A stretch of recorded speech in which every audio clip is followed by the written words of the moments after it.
आप सुन रहे हैं सुनो किताब। Hello students. तो अब हम अपना chapter number 10 cell cycle and cell division start करेंगे। एक्चुअली जो पूरे के पूरे चैप्टर के अंदर हम आपकी दो टाइप्स की cell division mitosis and mitosis discuss करेंगे। और उससे पहले जो आपका सेल ग्रो करने के लिए जो भी प्रिपरेशंस करता है उस वाली इंटरफेस की बात करेंगे। तो इस वाले चैप्टर के अंदर मतलब जो ये आपका चैप्टर है उसकी रीडिंग आप खुद लोगे। मैं सारे जो प्रोसेसेस हैं उसके स्टेप्स अलॉन्ग विद जो डायग्राम्स दिए हैं आपके एनसीईआरटी में उसके अकॉर्डिंगली आपको सब समझा दूंगी। तो आपको ना वो ध्यान से सुनना है। यहाँ पे आपका पूरा का पूरा काम ये है कि आपको ध्यान से देखना है कि कहाँ पे कौन से स्टेप पे क्या चीज़ हो रही है, क्योंकि सेल साइकिल के अंदर क्या है, मेन तो स्टेप्स हैं। सपोज करो अगर मैं एक कुछ खाने की रेसिपी बना रही हूँ तो पहले आप देखोगे ना कि पहले रेसिपी होती कैसे है, फिर जब पढ़ोगे तो बाकी तो आपको स्टेप्स खुद ब खुद समझ आ जाएंगे। तो इस वजह से मैं इसके अंदर आपके सारी की सारी सेल साइकिल के जो स्टेप्स हैं वो डिस्कस करेंगे हम। तो सबसे पहले जो सेल है, अब कोई भी चीज़ होने का एक रीज़न होता है। सपोज़ करो कि आप बोल रहे हो कि ना मुझे मतलब मेरे को ना एक वर्कशॉप अटेंड करनी है, आपको कहीं पे जाना है, वहाँ पे ना आपकी एक रिकॉम्बिनेंट जनरेशंस के ऊपर एक आपकी वर्कशॉप है। तो आप अपने पेरेंट्स को क्या बोलोगे, वहाँ मेरी काम की चीज़ है, वहाँ एक रीज़न है कि जो मैं इंटरेस्ट जिस चीज़ के अंदर मेरा इंटरेस्ट है वहाँ वो चीज़ लगी हुई है, मुझे जाके देखना है। या फिर आपको कभी ऐसा हो कि एक जगह पे जो मार्वल्स है, एवेंजर्स है, उनका काफ़ी सारा बड़े-बड़े वैक्स स्टैचूज़ बने हैं और उनकी जो कॉस्ट्यूम्स हैं, गेम्स हैं, वो सब वहाँ पे दिखाए जाएँगे। तो आपको भी अपने पेरेंट्स को भी तो बोलोगे कि वहाँ पे ना वो वर्कशॉप लग रही है, मुझे वो देखनी है। तो अकॉर्डिंग टू इंटरेस्ट हर एक चीज़ में जाने का या हर एक चीज़ करने का हमारा कोई ना कोई रीज़न होता है। जैसे बायोलॉजी लेने का रीज़न आप लोगों का क्या रहा होगा कि मुझे बायोलॉजी काफ़ी पसंद है और आगे इसके अंदर स्कोप भी है, तो मैं यही प्रेफ़र करूँगी या करूँगा। तो फिर वही बात है कि हर एक चीज़ के पीछे एक रीज़न होता है। तो अब हम ये देखेंगे कि सेल साइकिल होने के पीछे आपका क्या रीज़न है। जो सेल साइकिल होती है इसके अंदर क्या करता है, जो सेल है एक साइक्लिक इवेंट के थ्रू जाता है और सेल फिर डिवाइड कर लेता है, यानी कि अपने जैसे और सेल्स बना देता है। तो उसको बोलते हैं आपकी सेल साइकिल। आपकी सेल साइकिल के अंदर जो आपका सेल है वो डिवाइड करके जो नए सेल्स बनाएगा उनको हम बोलते हैं डॉटर सेल्स।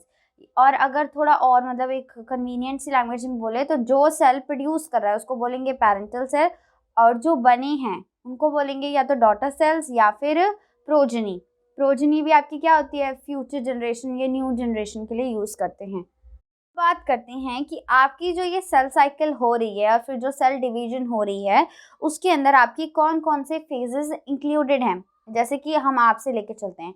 अब आप जब पैदा हुए होगे तो वहाँ पे आप उस टाइम पे क्या रहोगे, इन्फेंट बोलते हैं ना, छोटे बच्चे हैं हम, काफ़ी छोटे छोटे बच्चे रहते हैं। फिर धीरे धीरे हम ग्रो करते हैं, फिर उसके बाद मैच्योर होते हैं, एडल्ट बनते हैं। पहले टीनेजिंग एज आएगी, फिर आपकी प्यूबर्टी हिट होगी, फिर आप एडल्ट बनोगे। एडल्ट के बाद आप फिर उसके बाद ओल्ड एज में आओगे और ओल्ड एज के बाद आप अल्टीमेटली डाई कर जाओगे।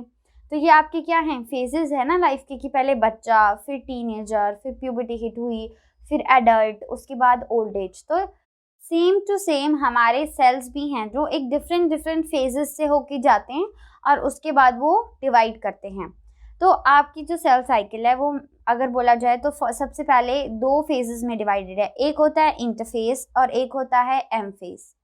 अब जो इंटरफेस है वो हर सेल के अंदर सेम होता है, मतलब कि वो तो सारे सेल्स में होगा ही होगा। लेकिन कुछ जो आपका फिर होता है, जो एम फेज आता है उसके अंदर क्या होता है, कुछ सेल्स आपके माइटोटिकली डिवाइड करते हैं और कुछ सेल्स आपका माइटोसिस शो करते हैं। तो यहाँ पे क्या हो गई, आपके इंटरफेस जो है वो तो सबके अंदर हो रहा है, लेकिन एम फेज आपका टाइप ऑफ सेल पे डिपेंड करके दो अलग अलग कैटेगरी में डिवाइड हो जाता है। अब जो ज़्यादातर आपकी सेल साइकिल में आपका इस एनसीईआरटी के अंदर दो ऑर्गेनिजम्स की सेल साइकिल का टाइम बताया गया है। तो जो आपका ह्यूमन सेल है वो अराउंड 24 आवर्स लेता है डिवाइड करने के लिए, और वहीं जो आपका यीस्ट है उसके अंदर 90 मिनट्स लेता है आपका यीस्ट डिवाइड करने के लिए। एक ऑर्गेनिज्म मैं और बताती हूँ, एक ई कोलाई बैक्टीरिया एस्कोर्निया कोलाई, वो क्या करता है, 20 मिनट्स के अंदर उसका सेल डिवाइड कर जाता है, यानी कि 20 मिनट्स के अंदर जो आपकी एस्चेरिचिया कोलाई यानी कि ई कोलाई की बैक्टीरिया की जो कॉलोनी है वो 20 मिनट्स के अंदर डबल हो सकती है अपने पिछले वाले नंबर से। ये इसलिए बताया है क्योंकि काफ़ी बारी क्या होता है कि ऐसा पूछ लेते हैं कि विच सेल इज़ प्रेफर्ड और which organism is preferred for the experimental value, तो वो आपका ई कोलाई होता है क्योंकि उसकी जो सेल साइकिल का टाइम होता है वो सबसे ज़्यादा तेज़ होता है, तो 20 मिनट्स के अंदर अंदर वो रैपिडली डिवाइड कर जाता है, तो इस वजह से उसको लिया जाता है एक्सपेरिमेंट्स के अंदर ज़्यादातर, कभी भी अगर आपको स्टडी करनी है किसी की भी। तो अब आपकी नेक्स्ट बात करेंगे फेजेस के अंदर। अब आपकी सेल साइकिल हो रही है वो 2 फेजेस में डिवाइडेड है, इंटरफेस और एम फेज। कहेंगे कि आपका जो इंटरफेस है उसके अंदर कौन कौन से स्टेजेस आपके प्रेजेंट होते हैं। तो जो आपका इंटरफेस होता है 10.1 फिगर के अंदर देखो, उसके अंदर आपकी ना कुछ फेजेस ये ब्लू डार्क ब्लू कलर के अंदर मेंशन्ड हैं। तो जब आपका सेल इंटरफेस के अंदर होता है तो सबसे पहले वो जाता है G1 फेज के अंदर। G1 फेज में क्या होता है कि अभी ना डीएनए रेप्लिकेट नहीं हो रहा, ये स्टेज आपका बोल सकते हो ग्रोइंग स्टेज है, यानी कि इस स्टेज पे आपका सेल ग्रो कर रहा है। वो अभी मतलब नया नया, अब छोटे बच्चे हैं ऑब्वियसली बात है, उनको सीधा हम जैसे ही वो पैदा होंगे स्कूल में तो नहीं डाल सकते, वो थोड़े बड़े होंगे, चलने लायक होंगे, वो जब टॉयलेट ट्रेंड हो जाएंगे और उसके बाद बोलने लगेंगे तो हम उनको क्या करते हैं स्कूल भेज देते हैं। 2.5 या फिर 3 इयर्स ओल्ड होते हैं बच्चे, हम उन्हें स्कूल भेज देते हैं, प्ले स्कूल ही सही पर भेज देते हैं। तो सेम इनके अंदर भी होता है। अब सेल अभी अभी ग्रो करा है, ऑब्वियसली बात है सीधा उसको सेल साइकिल के अंदर नहीं भेजेंगे, पहले उसको मैच्योर करेंगे ना, ताकि वो सेल साइकिल को बियर कर सके और इजीली डेवलप हो जाए। तो इसमें क्या करते हैं जीवन फेज के अंदर कि जीवन में आपका जो मतलब जो भी सेल है वो ग्रो कर रहा है, यानी कि वो डेवलप कर रहा है, वो धीरे धीरे कॉन्टिन्यूसली ग्रो करेगा साइज में भी, अपने फंक्शंस में भी। वो अब क्या हो गया मैच्योर। जब वो अब मैच्योर हो गया तो अब आता है उसका सिंथेसिस फेज, एस फेज जिसको बोलते हैं। उसमें क्या होता है अब उसके जो डीएनए हैं वो सारे के सारे हो जाएंगे रेप्लिकेट, यानी कि अब उसका डीएनए डुप्लीकेट होने लग गया है। अब जैसे कि अब आपने बच्चे को स्कूल में भेज दिया, अब धीरे धीरे आप उसको क्या बोलोगे, जो आपका सबसे अच्छा बच्चा है उसकी तरह बोलोगे ना, उसकी तरह लिखो, बोलो, चलो बोलो, A for apple, B for boy. Same इसके अंदर भी होता है। अब सिंथेसिस फेज में आ गया, ग्रो कर गया, अब सिंथेसिस फेज में चला गया।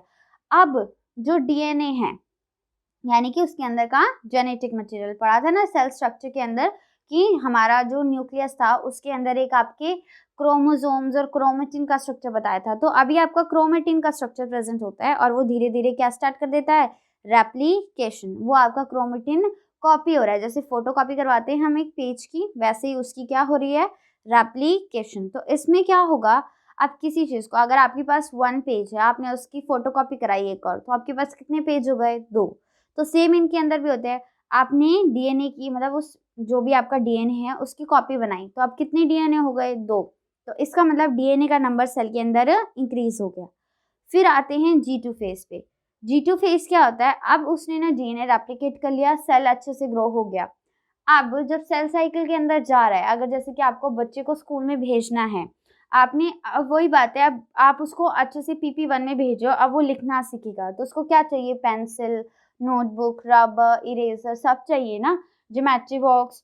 तो फिर ऐसे इसके अंदर भी है। अब आपका सेल जो है अब वो जाएगा G2 के बाद M फेज में। तो M फेज में भेजते समय अब ये चेक करना ज़रूरी है कि आपका जो सेल है उसके पास सारे प्रोटीन्स हैं कि नहीं। तो जो भी ज़रूरी प्रोटीन्स होते हैं, जो भी ज़रूरी न्यूट्रिएंट्स होते हैं G2 फेज के अंदर, वो न्यूट्रिएंट्स प्रोड्यूस होते हैं और ये लास्ट स्टेप है, सारे न्यूट्रिएंट्स बन गए यानी कि अब वो एम फेज के लिए तैयार हो गया। फिर उसके बाद वो एम फेज के लिए तैयार हो जाता है जब G2 फेज आपका खत्म हो जाता है। फिर आता है एम फेज। अब एम फेज में क्या होता है, सेल या तो माइटोसिस शो करेगा या माइसोसिस। अब वो कौन से सेल्स हैं जो माइटोसिस शो करते हैं और जो माइसोसिस, मतलब एक MI वाला और एक ME वाला। तो वो सेल्स जैसे कि आपके सोमैटिक सेल्स होते हैं जो आपकी बॉडी में प्रेजेंट होते हैं, तो वो सेल्स आपके हमेशा माइटोसिस शो करते हैं क्योंकि वो same number of chromosomes same to same cell बनाते हैं अपनी तरह, तो इसलिए वो सोमैटिक जो आपके सेल्स होते हैं वो माइटोसिस एम फेज में, वो कौन से फेज में जाएंगे माइटोसिस के अंदर। लेकिन जो आपके रिप्रोड्यूसिंग ऑर्गन्स के अंदर सेल्स होते हैं, यानी कि आपका ओवम हो गया और स्पर्म हो गया, या प्लांट की बात करें चाहे एनिमल की बात करें, सबके अंदर आपका जो रिप्रोड्यूसिंग ऑर्गन्स वाले सेल्स हैं वो जाते हैं माइटोसिस के लिए। क्यों? क्योंकि आगे जाके क्या होता है, वो दो सेल्स मिक्स होते हैं, तो ऑब्वियस सी बात है अगर दोनों के अंदर इक्वल नंबर ऑफ क्रोमोसोम्स होंगे तो जो सेल मिलके बनेगा उसके पास क्या हो जाएगा, डबल हो जाएगा ना। तो इस वजह से नंबर मेंटेन करने के लिए क्या करते हैं, उसमें अंदर आधे आधे सेल्स देते हैं। अभी आगे इसको हम और अच्छे से पढ़ेंगे, बट मतलब कि आपका क्या है, सोमैटिक सेल्स शो करेंगे आपके माइटोसिस, और जो आपके रिप्रोड्यूसिंग ऑर्गन्स के अंदर यानी कि गैमीट्स जिनको हम बोलते हैं वो सेल्स शो करते हैं आपके माइटोसिस। अब इनके अंदर ना एक बात और है, अब आपने एक क्वेश्चन लिखा है, पूरा आंसर लिख दिया, ठीक है। अब आपने क्या किया, अब आपने वो ना आंसर शीट अपने जैसे कि रफ कॉपी पे लिख दिया पेज पे। अब आपको वो याद तो है, लेकिन आपको ना एक बार दोबारा रिवाइज करनी पड़ती हैं चीज़ें, मतलब मेन यही होता है। अगर आप पेपर रिवाइज नहीं करोगे ना तो वो चीज़ें भी आप गलत कराते हो जो आपको आती हैं। क्यों? क्योंकि वही बात है, हम लिखते समय सोचते कुछ और है, लिख कुछ और देते हैं। कहीं पे स्पेलिंग मिस्टेक हो जाती है, कहीं पे वर्ब की मिस्टेक हो जाती है, कहीं पे टेंस की मिस्टेक हो जाती है। तो अगर हम कभी भी किसी भी सेंटेंस को दोबारा पढ़ेंगे तो हमें उसमें कोई ना कोई जो भी मिस्टेक है पता चल जाएगी। तो आपने पूरा का पूरा आंसर लिख दिया तो आप उसको दोबारा पढ़ोगे तो आपको अपनी मिस्टेक्स पता चल जाएंगी। उसके बाद जब टीचर चेक करने आता है तो वो और मिस्टेक्स ढूंढ देता है। बेशक हमने वो पूरा अच्छे से याद किया हो, बट तभी भी वो कहीं ना कहीं से उस एक पेज में मिस्टेक ढूंढ ही देते हैं। तो सेम टू सेम आपका इस सेल साइकिल के अंदर भी होता है। सिंथेटिक फेज में आपका अब डीएनए रेप्लिकेट हुआ, तो डीएनए ना कभी कभार, अब मैं हमेशा नहीं बोलूंगी, कभी कभार क्या करता है, कुछ गलतियां कर देता है। वो क्या करता है, डीएनए का सीक्वेंस कुछ और होता है और वो उस जगह पे कुछ और ही लिख देता है। तो डीएनए का सीक्वेंस भी ऐसे ही है जैसे एक पेज पे आंसर लिखना। तो अब वो कौन-सी जगह हैं, जैसे हमारे पास तो हम खुद दोबारा रीड करते हैं, तो हमें मिस्टेक्स पता चल जाती है, या कोई टीचर चेक करता है, तो उसको हमारी मिस्टेक्स पता चल जाती हैं। तो इन सेल के अंदर वो कौन है जो ये मिस्टेक्स चेक करेगा? तो सिंथेटिक फेज़ में जो आपका डीएनए रेप्लिकेट हुआ है, तो वो डीएनए रेप्लिकेट होके क्या होगा, अब वो चेक होगा। तो आपकी जो सिंथेटिक फेज़ है, उसके बाद जब वो G2 फेज़ के अंदर जाता है ना सेल, तो बीच में एक चेक पॉइंट होता है, उसको बोलते हैं SG2 चेक पॉइंट। वो SG2 चेक पॉइंट क्या करता है, वो चेक करता है पूरे के पूरे डीएनए को, जो कॉपी बनी है उसको चेक करता है और बोलता है कहीं पे कोई मिस्टेक तो नहीं है। अगर कहीं पे कोई मिस्टेक होती है तो वो चेक पॉइंट उसको क्या कर देगा, ठीक कर देगा। उसके बाद वो ठीक हो गया, G2 फेज़ में चला गया। G2 फेज़ में प्रोटीन वगैरह सिंथेसाइज हुए। अब डबल चेक करने के लिए रीचेकिंग दोबारा होती है। अब क्या होता है कि जब वो G2 से M फेज़ में जा रहा है तो फिर से आपका डीएनए क्या होगा, चेक होगा। कंपल्शन के लिए कि कहीं पिछले चेक पॉइंट ने कुछ छोड़ तो नहीं दिया, तो इसलिए वो दोबारा उसको क्या करते हैं, चेक करते हैं। तो ये आपके 2 चेक पॉइंट्स प्रेज़ेंट होते हैं एक सेल साइकिल के अंदर। एक होता है S फेज़ और G2 फेज़ के बीच में, एक होता है G2 और M फेज़ के बीच में, जो ये चेक करता है कि डीएनए और प्रोटीन्स के अंदर कोई भी गड़बड़ तो नहीं है। अब एक अलग से आपने उसके अंदर एक आपकी साइकिल के अंदर ना G0 एक स्टेज होगा, उसको बोलते हैं क्वेसेंट स्टेज, जिसको हम G0 स्टेज भी बोलते हैं। उसमें क्या होता है, कुछ सेल्स आपके जैसे कि वो सेल्स ना डिवाइड नहीं करते हैं, यानी कि वो एम फेज तक कभी पहुंचते ही नहीं है, या फिर ऐसे बोल सकते हो कि वो बन तो जाते हैं लेकिन वो प्रॉपरली मतलब डिवीजन के लिए वो अभी तैयार नहीं होते। जैसे होता है ना कि आपने एक प्रोजेक्ट बना तो लिया लेकिन उसकी बोलो कि डेडलाइन नहीं आई या उस समय आपको वो सबमिट नहीं कराना, टीचर बोलते हैं ठीक है मुझे 1 हफ्ता बाद देना। तो 1 हफ्ते तक आप क्या करोगे, उसको रखे रहोगे ना, ये थोड़ा ना है कि 1 हफ्ते तक लिखते ही रहोगे, ऐसा नहीं होता है। तो सेम इनके अंदर भी है। जो क्वेसेंट स्टेज होता है वो सेल्स हैं जिनको या तो थोड़ी देर के लिए पॉज़ कर दिया कि तुम डिवीज़न मत करो, या फिर वो एक स्पेसिफिक ओकेज़न पे ही अपनी डिवीज़न शो करते हैं। तो वो सेल्स जो डिवाइड नहीं करते या फिर कभी किसी ओकेज़न पे वो डिवाइड करेंगे, वो स्टेज आपका क्या करते हैं कि G1 स्टेज में एंटर करते हैं, लेकिन कभी भी आपके S फेज़ तक नहीं पहुँचते। तो G1 फेज़ पूरा करने के बाद वो एक G0 स्टेज में चले जाते हैं, जिसको बोलते हैं क्वेसेंट स्टेज, जिसको हम लोग एक इनएक्टिव स्टेज भी बोलते हैं, जिसमें आपका सेल कोई भी डिवीज़न शो नहीं करता। ये था आपका इंटरफेस।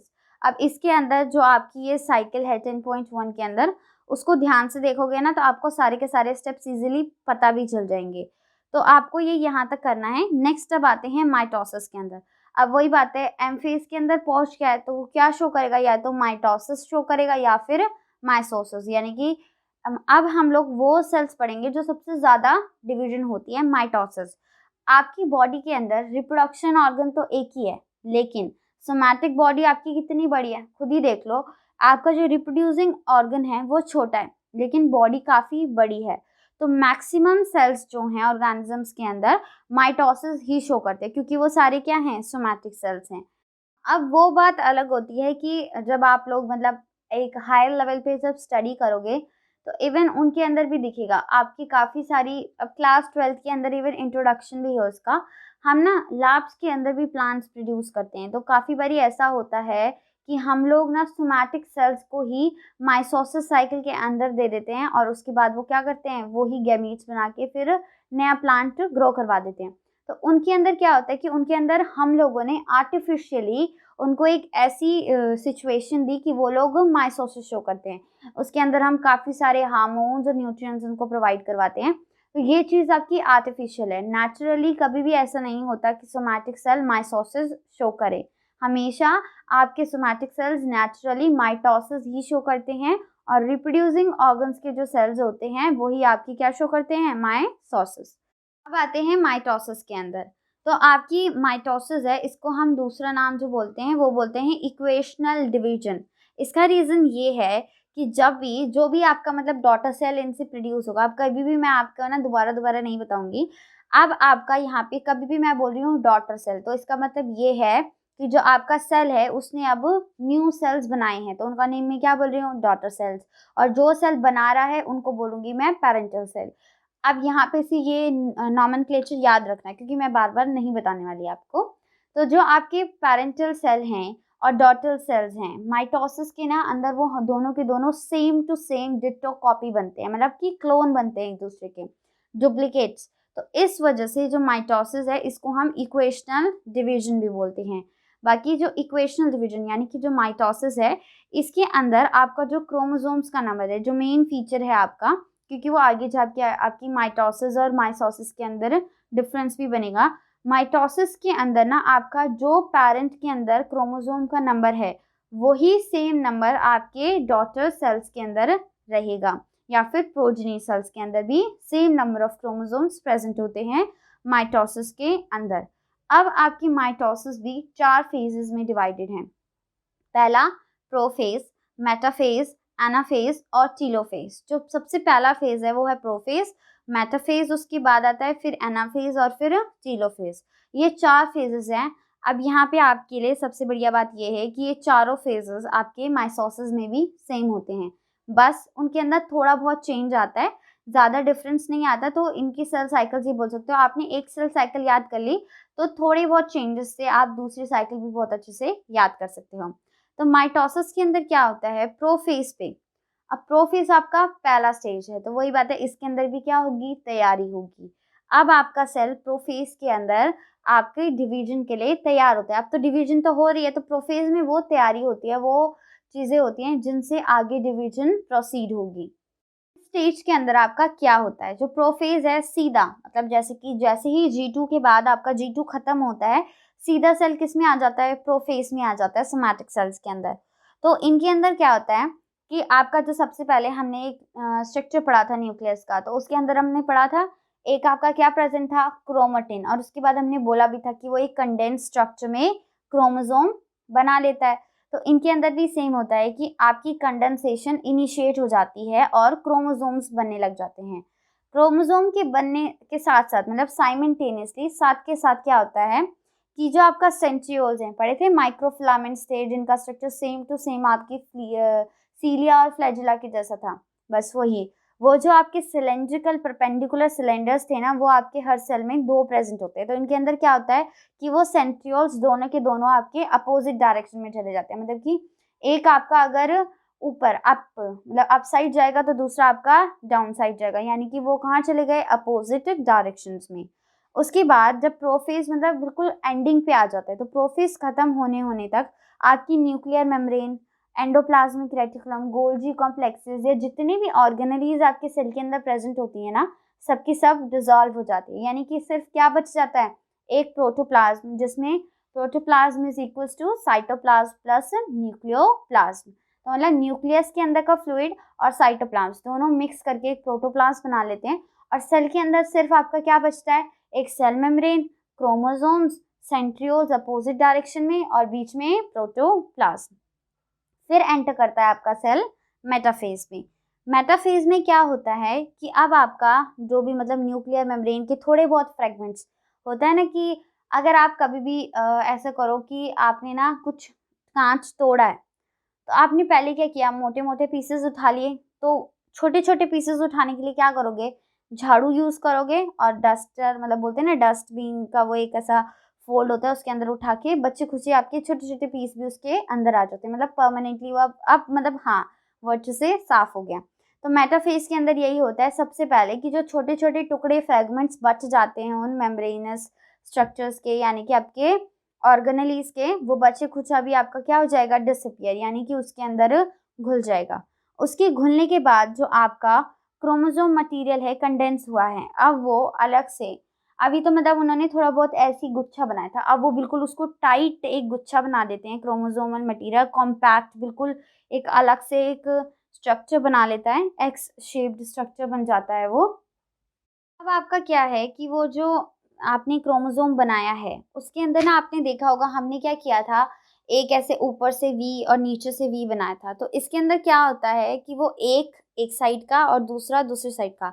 अब अपनी फिगर 10.2 के अंदर देखो, आपका दिख भी रहा होगा आपको, ये दिख रहा है साइड में आपके दो प्लेट लाइक स्ट्रक्चर्स हैं, उनको क्या बोलते हैं हम, काइनेटोकोर्स। बीच में आपका जो ये दो हैं, ये उसकी वजह से क्या हो रखे हैं, जुड़ रखे हैं, तो वो आपका क्रोमोसोम है। और वो जो दो आर्म्स हैं, दो ये जुड़े हुए ये लंबी लंबी फ्रेगमेंट्स हैं, वो होती हैं आपकी टू सिस्टर क्रोमेटिड्स। अब क्या होता है इनके अंदर, अब काइनेटोकोर्स आ गए, आपकी जो सेंट्रियोल्स प्रोफेज के अंदर अपोजिट डायरेक्शंस में गए थे ना, अब वो बनाने लग जाते हैं फाइबर्स, जिनको हम बोलते हैं स्पिंडल फाइबर्स। और जो स्पिंडल फाइबर्स हैं आपके काइनेटोकोर से क्या हो जाते हैं, अटैच्ड हो जाते हैं। इनके अंदर अब मेटाफेज के अंदर अब जब वो स्पिंडल फाइबर्स आपके काइनेटोकोर से अटैच होते हैं, तो एक इक्वेशनल लाइन पे, यानी कि एक बिल्कुल सेंटर वाली लाइन पे, देखो 10.2 के अंदर जो बी पार्ट है मेटाफेज का, उसके अंदर देखोगे आप ना एक सीधी लाइन पे, यानी कि जो सर्कल है उसके बिल्कुल बीचों बीच में क्या है, सिस्टर क्रोमेटिड्स, वो जो आपके क्रोमोसोम्स है वो अरेंज हो गए, उसको बोलते हैं मेटाफेज प्लेट। तो ये आपका ना लास्ट पॉइंट है, जैसे ही मेटाफेज प्लेट बनेगी यानी कि आपकी अरेंजमेंट हो गई, अब क्या होगा उस फेज पे, अब वो वहीं पे है, फिर एनाफेज आएगा। एनाफेज में क्या होता है, धीरे धीरे आपकी जो स्पिंडल फाइबर्स हैं उसके धागे छोटे होते जाते हैं, छोटे होते जाते हैं, छोटे होते जाते हैं, और जो आपके ये डॉटर सिस्टर क्रोमेटिड्स थे आपके अलग अलग डायरेक्शन में, मतलब एक दूसरे के अपोजिट में जुड़ जाते हैं। अब सपोज करो आपके पास ना दो लकड़ियां हैं, वो साथ में जुड़ रखी हैं, मतलब वो पेड़ की होती है ना ब्रांचेस, अब आप उनको ऐसे बीच में, मतलब दोनों की दोनों जो उनके ऐसे बाहर की तरफ आर्म्स आई होती हैं, उनको ऐसे जोर से खींचोगे तो लकड़ी क्या हो जाती है, टूट जाती है। तो सेम इनके अंदर भी होता है। अब स्पिंडल फाइबर से आपके काइनेटोकोर्स अटैच्ड हैं। अब वो स्पिंडल फाइबर्स ना अपने अपनी जो वो पोल्स की तरफ वो मूव करते हैं, तो उसकी वजह से स्पिंडल फाइबर्स का जो साइज है वो छोटा होता जाता है, तो वो जो आपकी सिस्टर क्रोमेटिड्स है वो अलग हो जाती हैं। तो इस टाइम पे आपका जो एनाफेज है उसके अंदर जो आपका सेंट्रोमियर था, जिसके बेसिस पे हमने क्रोमोसोम्स को 4 टाइप की फिगर्स में, जैसे टीलोमर और मेटामर, सब मैट्रिक और एक्रोमियर, इसमें जो डिवाइड की थी उनकी ज्योमेट्री, वो आपका बीच में से क्या हो गया, टूट गया। तो एक सिस्टर क्रोमेटिड ऊपर चला गया, एक सिस्टर क्रोमेटिड नीचे चला गया। उसके बाद अब जब वो अपने अपने फेज में चले जाते हैं, स्प्लिट हो जाते हैं, अब फिर से आपका क्या होता है, टीलोफेज के अंदर जो प्रोफेज के अंदर हुआ था उसका उल्टा होता है, यानी कि आपके जो ये सिस्टर क्रोमेटिड्स आपके बने थे, क्रोमोसोम्स बने थे, वो फिर से क्रोमेटिन बन जाते हैं, धीरे धीरे आपकी न्यूक्लियर मेम्ब्रेन आ जाती है, न्यूक्लियस बन जाता है। उसके बाद आपकी सारी की सारी ऑर्गेनेलीज दोबारा फॉर्म हो जाती हैं, और फिर एक बीच में से जो आपका सेल है, अब ये आपकी फिगर 10.2 के अंदर जो डी पार्ट है उसमें देखो, अब आपका ना बीच में से धीरे-धीरे एक क्लीवेज होने लगते हैं। क्लीवेज यानी कि एक छेद सा होने लगता है और वो बीच में से ऐसे धीरे-धीरे, धीरे-धीरे करके अंदर आता है और अल्टीमेटली वो 2 अलग सेल्स बना देता है। उसके बाद फिर क्या बन गए आपके 2 डॉटर सेल्स आपके बन गए हैं, तो अब वो आगे फिर से अपनी वही साइकिल पहले इंटरफ़ेज़ से जाएँगे, फिर एम-फ़ेज़ में एंटर करेंगे। तो ये थी आपकी पूरी की पूरी आपकी माइटोसिस। तो माइटोसिस के अंदर हमने क्या देखा, प्रोफ़ेज़ के अंदर पहले सारी चीज़ें डिसॉल्व हुई, फिर मेटाफ़ेज़ में वो एक मेटाफ़ेज़ प्लेट पे अरेंज हुए, एनाफ़ेज़ के अंदर वो आपके जो सिस्टर क्रोमैटिड्स थे वो अलग हो गए और टेलोफ़ेज़ के अंदर फिर आपके दोनों डॉटर सेल्स ही अलग हो गए। तो ये थी आपकी माइटोसिस की साइकिल। अब इनके अंदर जो आपका ये 10.2 फिगर है, वो पूरी की पूरी फिगर आपको करनी है। उसके अंदर ना आपका एक प्रोफ़ेज़ 2 टाइप में दे रखा है, तो उसका पता है रीज़न ये है कि पहले आपका क्रोमोसोम बनेगा, उसके बाद आपकी जो ऑर्गेनेलीज़ हैं, वो डिसअपीयर होती हैं। ऐसे ही मेटाफ़ेज़ के अंदर पहले स्पिंडल फाइबर्स अटैच करेंगे, उसके बाद मेटाफ़ेज़ की प्लेट बनती है। फिर एनाफ़ेज़ के अंदर वो अलग होते हैं, टेलोफ़ेज़ में क्लीवेज होके वो 2 नए सेल्स बन जाते हैं और फिर 2 डॉटर सेल्स प्रोड्यूस हो जाते हैं। तो ये पूरी की पूरी थी आपकी माइटोसिस। अब इनके अंदर क्या है कि अब आपको इनके डायग्राम्स अलोंग विथ किस फेज़ में क्या हो रहा है, उनका सिग्नेचर जो स्टेप है वो कौन-सा है, ये आपको करना है और यहाँ पे आपका माइटोसिस खत्म हो जाएगा। अब एक टॉपिक इनके अंदर बचता है कि माइटोसिस होता क्यों है? उसकी इम्पोर्टेंस क्या है? मतलब कोई भी चीज़ हो रही है उसके पीछे रीज़न है, तो माइटोसिस होने के पीछे आपका क्या रीज़न होता है? तो माइटोसिस की वज़ह से आपके सेल्स जो हैं वो ग्रो करते हैं और डेवलप करते हैं। आपकी बॉडी के अंदर अगर कभी भी कोई भी सेल्स डैमेज हो जाते हैं तो रिपेयर भी वो माइटोसिस साइकिल के थ्रू ही करते हैं। तो आपकी ग्रोथ, डेवलपमेंट और रिपेयरमेंट के अंदर आपकी माइटोसिस साइकिल काफ़ी इम्पोर्टेंट रोल प्ले करती है। अब नेक्स्ट ऑडियो के अंदर हम अपना माइटोसिस डिस्कस करेंगे। अब माइटोसिस जो है ना वो काफ़ी सेम है। तो आप अगर अपना ये सारा का सारा पढ़ लोगे, तो आपको थोड़ा बहुत ये बोल सकते हो आपको पता चल जाएगा कि आपकी मतलब वो साइकिल कैसे होगी। बाकी नेक्स्ट साइकिल के अंदर ना जो एक आधे स्टेप्स हैं आपके, वो थोड़े से ये बोल सकते हो अभी भी रहते हैं। टेलोफ़ेज़ के बाद जो क्लीवेज वाला स्टेप है, उसको थोड़ा-सा मैं और समझाऊँगी क्योंकि प्लांट और एनिमल के अंदर वो दोनों के अंदर अलग-अलग होता है। तो नेक्स्ट ऑडियो के अंदर डिस्कस करेंगे। बाकी जहाँ तक ये टेलोफ़ेज़ तक मैंने कराया है, पेज नंबर 166 तक आप इसको पढ़ के आइएगा ताकि आपको अच्छे से ये याद भी हो जाए। अब नेक्स्ट ऑडियो के अंदर हम आगे का प्रोसीड करेंगे और तब तक इसलिए आप यहाँ तक पढ़ के आइएगा ताकि आपको अगली ऑडियो में और अच्छे से चीज़ें समझ आ जाएँ। तो चैप्टर नंबर 10 जो था आपका, अब हम आगे प्रोसीड करेंगे। तो लास्ट ऑडियो के अंदर आपको मैंने सारा का सारा जो आपका माइटोसिस था वो प्रोसेस बताया था। उसके बाद अब हमने ना लास्ट आपकी टेलोफ़ेज़ पे स्टॉप कर दिया था। मैंने लास्ट आपको सिर्फ यही बताया था कि सेल की क्लीवेज होगी और वो 2 पार्ट्स में डिवाइड कर देगा। अब जो इसके अंदर हमारी मेन बात है, जो आपका टेलोफ़ेज़ है उसके अंदर आपकी ना आपने देखा था एनाफ़ेज़ के अंदर स्पिंडल फाइबर्स ने आपके सिस्टर क्रोमैटिड्स को अलग कर दिया था। तो अब क्या होगा कि आपके जो सिस्टर क्रोमैटिड्स हैं वो अलग हो गए एनाफ़ेज़ के अंदर और फिर से वो क्रोमैटिन में कन्वर्ट हो गए। इनके अंदर जो आपकी ये जो स्पिंडल फाइबर्स ने आपके सिस्टर क्रोमैटिड्स अलग करके आपकी टेलोफ़ेज़ में वो क्रोमैटिन के अंदर कंडेंस जो फॉर्म थी वो आपकी फिर से क्या हो गए, एंटेंगल हो गए, फिर से आपकी क्रोमैटिड्स बन गए। अब इनके अंदर क्या है आपका, जो ये आपके क्रोमोसोम्स अलग-अलग हुए हैं यानी कि जो सिस्टर क्रोमैटिड्स अलग हुए हैं, इस प्रोसेस को बोलते हैं कैरियोकाइनेसिस। कैरियोकाइनेसिस के अंदर आपके क्रोमोसोम्स जो थे वो अलग-अलग हो गए। अब जो नेक्स्ट इसके बाद आता है, हमेशा कैरियोकाइनेसिस के बाद साइटोकाइनेसिस टेक प्लेस करता है। साइटोकाइनेसिस का मतलब होता है कि जिसमें आपका साइटोप्लाज्म डिवाइड होगा। तो एनिमल सेल की बात करें तो एनिमल सेल के अंदर क्या होता है, धीरे-धीरे आपकी जो प्लाज्मा मेम्ब्रेन है, वो बीच में से आगे-आगे ग्रो करती है। जैसे बैलून है आपने ना दोनों तरफ से उसको ऐसे धक्का दिया, उसके सर्कल्स बनाए और ऐसे गोल करके 8 बनाया ना? तो आप अपने हाथ से भी करो, आपने दोनों जो उँगलियाँ हैं वो उँगलियाँ से जोड़ी और अंगूठे से जोड़ा, धीरे-धीरे उसको अंदर की तरफ लाए, तो वो क्या हो गए 2 ओ में बदल गए। ऐसे ही आपके सेल्स के अंदर भी होता है। एनिमल सेल्स में क्या करता है, धीरे-धीरे आपका जो वो प्लाज्मा मेम्ब्रेन थी वो धीरे-धीरे अंदर की तरफ ग्रो करेगी और उसके बाद जो सेल्स हैं वो क्लीव होके 2 नए डॉटर सेल्स बना देंगे। लेकिन अगर वहीं हम प्लांट की बात करें तो प्लांट के अंदर क्या होता है कि वो जब आपके अलग-अलग हो जाते हैं, तो बीच में से ना आपका वो जो सेल है वो क्लीव नहीं करता है। उस केस में क्या होता है कि उन दोनों सेल्स के बिल्कुल बीचों बीच जहाँ पे मतलब वो क्रोमोसोम्स हैं, जैसे टेलोफेज के अंदर एक ऊपर एक नीचे की तरफ है, तो इनके बीच में से अब क्या होगी, एक सेल प्लेट बननी स्टार्ट करेगी। वो सेल प्लेट ना धीरे धीरे ग्रो करेगी और एक उनके बीच में वॉल बना देगी। वो आपकी सेल वॉल बना देती है उन दोनों के बीच में। आपकी जो सेल वॉल है वो एंड पे पहुंच गई, तो अब वो आपकी अल्टीमेटली क्या होता है कि वो दोनों ना अब उसकी ना हमेशा 2 लेयर्ड होती हैं। तो एक लेयर ऊपर वाले सेल से कनेक्ट हो गई, एक वाली लेयर नीचे वाले सेल से। धीरे धीरे करके उन दोनों की अपनी अपनी सेल वॉल्स फॉर्म हो जाती हैं। तो इस तरीके से आपका सेल क्या हो जाता है, डिवाइड हो जाता है। तो ये आपका पूरा का पूरा साइटोकाइनेसिस का प्रोसेस है। बाकी हमने माइटोसिस की सिग्निफिकेंस भी लास्ट ऑडियो के अंदर डिस्कस कर ली थी। अब आते हैं अपने माइटोसिस के अंदर। अब माइटोसिस को हम लोग रिडक्शनल डिवीजन कहते हैं। जैसे आपकी माइटोसिस को हमने इक्वेशनल डिवीजन कहा था, उसका रीज़न क्या था कि जो आपकी माइटोसिस थे उनके अंदर जो नंबर ऑफ क्रोमोसोम थे वो दोनों के दोनों डॉटर सेल के अंदर इक्वल थे।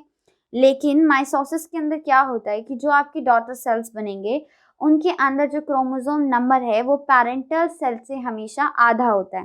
तो इस वजह से उनके नंबर में क्या हो गया, रिडक्शन। तो इस डिवीजन को हम बोलते हैं रिडक्शनल डिवीजन। जो आपकी माइटोसिस है वो दोनों हैप्लॉइड और डिप्लॉइड सेल्स में होती है, लेकिन जो माइटोसिस है ये हमेशा आपके डिप्लॉइड सेल्स के अंदर ही होगी। उसका रीज़न ये है कि अगर आपका मैंने कहा कि मेरे पास एक बिस्किट है उसको आधा कर दूं तो वो तो हो जाएगा, लेकिन अगर मैं आधे बिस्किट को और आधा करने जाऊंगी तो उसमें दिक्कत होती है ना, हम बोलेंगे आया ही क्या हमारे बठे में। तो वही सेम इनके साथ भी होता है कि सेल्स बोलते हैं ठीक है पूरा बिस्किट है तो उसको हम काट के आधा कर भी दें, लेकिन एक आधे बिस्किट को आधा करेंगे तो बचेगा ही क्या। तो सेम इनके अंदर यही होता है कि माइटोसिस आपका सिर्फ डिप्लॉइड सेल्स के अंदर होता है, लेकिन माइटोसिस आपका डिप्लॉइड और हैप्लॉइड दोनों के अंदर होता है। अब आगे बात करते हैं कि माइटोसिस के अंदर क्या क्या होता है। जो माइटोसिस है आपका वो फर्दर ना 2 टाइप में डिवाइडेड है। एक होता है माइटोसिस 1, दूसरा होता है माइटोसिस 2। माइटोसिस 1 के अंदर अब आपका डिफरेंट क्या क्या होता है माइटोसिस से। तो जो आपका माइटोसिस है इसके अंदर आपकी ना क्रॉसिंग ओवर होगी, यानी कि एक जैसे आप दोनों भाई बहन साथ में हो, आप दोनों को क्या हुआ है कि आप दोनों को एक को स्ट्रॉबेरी और एक को मैंगो फ्लेवर मिला है, दूसरे को भी स्ट्रॉबेरी और मैंगो फ्लेवर मिला है, लेकिन एक को सिर्फ स्ट्रॉबेरी खानी है और एक को मैंगो खानी है। तो आप क्या कर लोगे, आपस में इंटरचेंज कर लोगे कि ठीक है तू मेरी वाली मैंगो भी रख और तू मुझे अपनी स्ट्रॉबेरी दे दे। तो सेम इनके अंदर भी होता है। जो माइटोसिस है इसके अंदर जो सिस्टर क्रोमेटिड्स हैं वो आपस में कुछ शेयर करते हैं, तो उसको बोलते हैं लिंकिंग, क्रॉस लिंकिंग होती है। साथ ही साथ आपके माइटोसिस के अंदर हमारे सिर्फ 2 डॉटर सेल्स प्रोड्यूस हुए थे, लेकिन माइटोसिस के अंदर हमेशा आपके 4 डॉटर सेल्स प्रोड्यूस होते हैं। अब आपका जो ये माइटोसिस है इसके अंदर सबसे पहले हम माइटोसिस 1 पढ़ेंगे। माइटोसिस 1 के अंदर अब आपकी जो स्टेजेस है सेम है, प्रोफेज, मेटाफेज, एनाफेज और टेलोफेज। बस इन ये माइटोसिस 1 के पार्ट है। इनके आगे हम हमेशा क्या लगा देंगे, 1। तो ये प्रोफेज 1, मेटाफेज 1, एनाफेज 1 और टेलोफेज 1। अब आपका जो प्रोफेज है वो भी फर्दर 5 टाइप्स में डिवाइडेड है। पहला है आपका लेप्टोटीनी, दूसरा जाइगोटीनी, पैक्टिटीनी, डिप्लोटीनी और डाइकाइनेसिस। तो जो सबसे पहला स्टेज है आपका लेप्टोटीनी। लेप्टोटीनी के अंदर क्या होगा कि आपके अब हमारे लास्ट वाले क्रोमोसोम्स क्या हुए थे उसके अंदर आपके बन रहे थे, तो इनके अंदर भी यही होता है। लेप्टोटीनी में आपके सिर्फ क्रोमोसोम्स बनेंगे, यानी कि क्रोमेटिन फाइबर्स आपकी कंडेंस होके आपका क्रोमेटिन जो है वो क्रोमोसोम बनाएगा। उसके बाद आते हैं जाइगोटीनी स्टेज पे। जाइगोटीनी स्टेज पे क्या होता है कि जो आपके क्रोमोसोम्स हैं अब वो पेयरिंग स्टार्ट करेंगे, कि जो आपका एक क्रोमोसोम है वो दूसरे क्रोमोसोम के साथ एक साइनेप्सिस यानी कि एक आपका बोल सकते हैं टेट्राड सा एक स्ट्रक्चर बना देता है, जिसको हम बाइवेलेंट भी बोलते हैं, और ये बनता है आपका साइनेप्सिस के बाद। तो आपका जैसे आपकी फिगर 10.3 के अंदर है भी कि आपके वो दिख रहे हैं आपको कि वो जो क्रोमोसोम्स हैं आपके वो दोनों एक दूसरे के ऊपर ऐसे लिपटे हुए हैं, तो वो होता है आपका होमोलोगस क्रोमोसोम्स। और उसको फॉर्म कौन करवा रहा है, साइनेप्सिस एक आपका कॉम्प्लेक्स बनता है, यानी कि एक साइनेप्सिस बोल सकते हो, एक एंजाइम है जो आपका उसकी फॉर्मेशन करने में हेल्प करता है, और इस स्ट्रक्चर को हम बोलते हैं बाइवेलेंट या फिर टेट्राड भी बोलते हैं। फिर आती है आपकी पैक्टिटिनी स्टेज। पैक्टिटिनी स्टेज के अंदर क्या होता है कि अब जो ये जुड़े हुए हैं ये अब आपस में कुछ क्रॉसिंग करेंगे, यानी कि अब आपस में ये कुछ चीज़ का लेन देन करते हैं कि इनके अंदर जेनेटिक मटेरियल जो होता है ना, डीएनए, वो इंटरचेंज हो जाता है, यानी कि एक का दूसरे के पास चला गया, दूसरे का उसके पास आ गया। तो ये उनके अंदर पैक्टिटिनी के अंदर हमेशा क्रॉसिंग ओवर होती है, और ये होती है आपकी जो मतलब हेल्प करता है क्रॉसिंग ओवर में, वो करता है आपका एंजाइम रिकॉम्बिनेज। रिकॉम्बिनेज की वजह से ही क्रॉसिंग ओवर पॉसिबल है। अगर क्रॉसिंग ओवर रुकवानी है तो रिकॉम्बिनेज एंजाइम हम रोक देते हैं उसकी फॉर्मेशन, तो ऑटोमेटिकली आपका क्या होता है कि जो सेल है उसके अंदर रिकॉम्बिनेशन नहीं होती। नेक्स्ट अब आते हैं आपके डिप्लोटिनी स्टेज पे। अब डिप्लोटिनी के अंदर क्या होता है कि अब आपका साइनॉप्टिमल कॉम्प्लेक्स जो बना था साइनेप्सिस से बाइवेलेंट जो बनता है वो अब अलग अलग हो जाता है। सिर्फ आपका वो वहाँ पे जुड़ा रहता है जहाँ पे आपकी क्रॉसिंग ओवर हुई है। तो जहाँ पे क्रॉसिंग ओवर हुई है वहाँ वहाँ पे कनेक्टेड है, बाकी जगह से वो अलग हो गया। तो ये आपका एक एक्स लाइक स्ट्रक्चर बनाता है जिसको हम बोलते हैं चेस माटा। अब चेस माटा के बाद आता है डाइकाइनेसिस। डाइकाइनेसिस में क्या होता है, जो जहाँ पे मतलब क्रॉसिंग ओवर हुई है वहाँ पे वो कनेक्टेड है, अब वो बची खुची जो भी उनके अंदर कनेक्शंस होती है वो भी आपके अलग अलग हो जाती हैं। तो यहाँ पे आपके क्या हो गए, वो जो बची खुची आपकी जो बॉन्डिंग थी उनके अंदर, जो आपके होमोलोगस क्रोमोसोम्स के अंदर, वो भी अलग अलग हो गई। अब वो अलग अलग हो गए, उसके बाद उनकी जो काइनेटोकोर्स हैं वो फिर से आपके मेटाफेज के अंदर स्पिंडल फाइबर से अटैच करेंगे, फिर वो मेटाफेज प्लेट पे आएंगे, फिर मेटाफेज प्लेट के बाद वो एनाफेज पे जाएगा। एनाफेज पे आपके स्पिंडल फाइबर्स छोटे होंगे, वो फिर आपके पोल्स की तरफ आएंगे और आपका अल्टीमेटली टीलोफेज आ जाएगा। टीलोफेज के अंदर क्या होता है, जो टीलोफेज 1 है उसके अंदर आपकी न्यूक्लियर मेम्ब्रेन बन जाएगी और एक न्यूक्लियोलस दोबारा आने लग जाता है, यानी कि आपका थोड़ा थोड़ा जो क्रोमोसोम है वो फिर से डीकंडेंस होने लगता है। उसके बाद साइटोकाइनेसिस होता है। तो ये जो स्टेज होता है ना टीलोफेज के बाद, जिसमें आपकी न्यूक्लियर मेम्ब्रेन और न्यूक्लियोलस रीअपीयर होता है और साइटोकाइनेसिस हो रही होती है, उसको हम बोलते हैं डायड ऑफ सेल्स। और ये जो स्टेज होता है उनके बीच में, कि जो आपका माइटोसिस 1 और माइटोसिस 2 के बीच में जो स्टेज आता है, जो फेज आता है, उसको बोलते हैं इंटरकाइनेसिस। इसके अंदर वैसे आपका सेल प्रॉपरली डिवाइड नहीं करता है, मतलब उनके अंदर कहीं ना कहीं कनेक्शन रह जाता है, बट ये है कि न्यूक्लियस बन गया, वो थोड़ा बहुत डिवाइड हो गए। तो वो जो डायड ऑफ सेल्स है वो कम्प्लीटली साइटोकाइनेसिस शो नहीं करता, थोड़ा बहुत आपका वो अलग होता है बट ज़्यादा अलग नहीं होता। तो वो जो फेज है आपका माइटोसिस 1 और माइटोसिस 2, यानी कि आपका टीलोफेज 1 और प्रोफेज 2 के बीच में, उसको बोलते हैं इंटरकाइनेसिस। ये काफ़ी छोटा होता है और फिर जल्दी से आपका प्रोफेज 2 स्टार्ट हो जाता है। अब आपका यहाँ पे आपने एक चीज़ देखी होगी, एनाफेज में आपके क्रोमोसोम्स अलग तो हुए लेकिन वो होमोलोगस क्रोमोसोम्स थे जो अटैच थे। तो इस वजह से आपका जो माइटोसिस 1 है इसके अंदर सेंट्रोमियर अभी तक डिवाइड नहीं हुआ है, उनके अंदर अभी भी सेंट्रोमियर प्रेजेंट हैं। तो इसका मतलब अभी उनके पास पूरे पूरे सेल्स गए हैं। के अंदर अभी जो डॉटर सेल्स बने हैं इनके अंदर इक्वल नंबर ऑफ क्रोमोसोम्स होते हैं जितने पेरेंट्स के अंदर होते हैं, यानी कि अभी उनका जो क्रोमोसोम का नंबर है वो सेम है अपने पेरेंट्स की तरह, मतलब वो अभी तक वो हाफ नहीं हुआ है। तो अभी आपके कितने डॉटर सेल्स बन गए, 2। अब एंटर करेगा वो माइटोसिस 2 के अंदर। अब सबसे पहला स्टेज कौन सा है आपका, प्रोफेज 2। तो वही प्रोफेज 2 के अंदर हमेशा सबसे पहले क्या बनेंगे, जो आपके कॉम्पैक्ट स्ट्रक्चर्स होते हैं ना क्रोमेटिन के, क्रोमोसोम्स, वो बनना स्टार्ट करेंगे। बट अब यहाँ पे ना आप एक बात भूल गए, जो आपकी वो टीलोफेज 2 के अंदर जो 2 डॉटर सेल्स बने थे, अब वो दोनों अलग अलग डिविजन शो करेंगे। कि जो ये माइटोसिस 2 की साइकिल है ये आपकी बिल्कुल सेम टू सेम माइटोसिस की तरह है। अब क्या होगा आपका, सबसे पहले माइटोसिस 2 के अंदर आपके वो जो सेल्स हैं वो प्रोफेज 2 में एंटर करेंगे। प्रोफेज 2 में सबसे पहले जो वो न्यूक्लियर मेम्ब्रेन और न्यूक्लियोसोम जो बने थे वो आपके डिसअपियर होंगे। उनके टूटने के बाद आपका क्रोमोसोम फिर से क्या हो जाएगा, कंडेंस हो जाएगा। कंडेंस होने के बाद अब वो प्रोफेज 2 से बाहर आएगा, आपके सेंट्रियोल्स फिर से डिवाइड करेंगे और दोनों अपोजिट डायरेक्शंस में जाएंगे और स्पिंडल फाइबर्स फॉर्म कर लेंगे। अब मेटाफेज 2 के अंदर वो उनके जो स्पिंडल फाइबर्स हैं जिनको हम माइक्रोट्यूब्यूल्स भी बोलते हैं, वो काइनेटोकोर से अटैच्ड होते हैं और एक मेटाफेज प्लेस, यानी कि बिल्कुल एक इक्वेटर पे वो क्रोमोसोम्स हमने देखी थी माइटोसिस के अंदर, एक आपकी बनी भी थी एक बिल्कुल सेंटर, उस जो आपका सेल है उसके बिल्कुल सेंटर पे आपकी वो प्लेट्स आके खड़ी हो जाती हैं।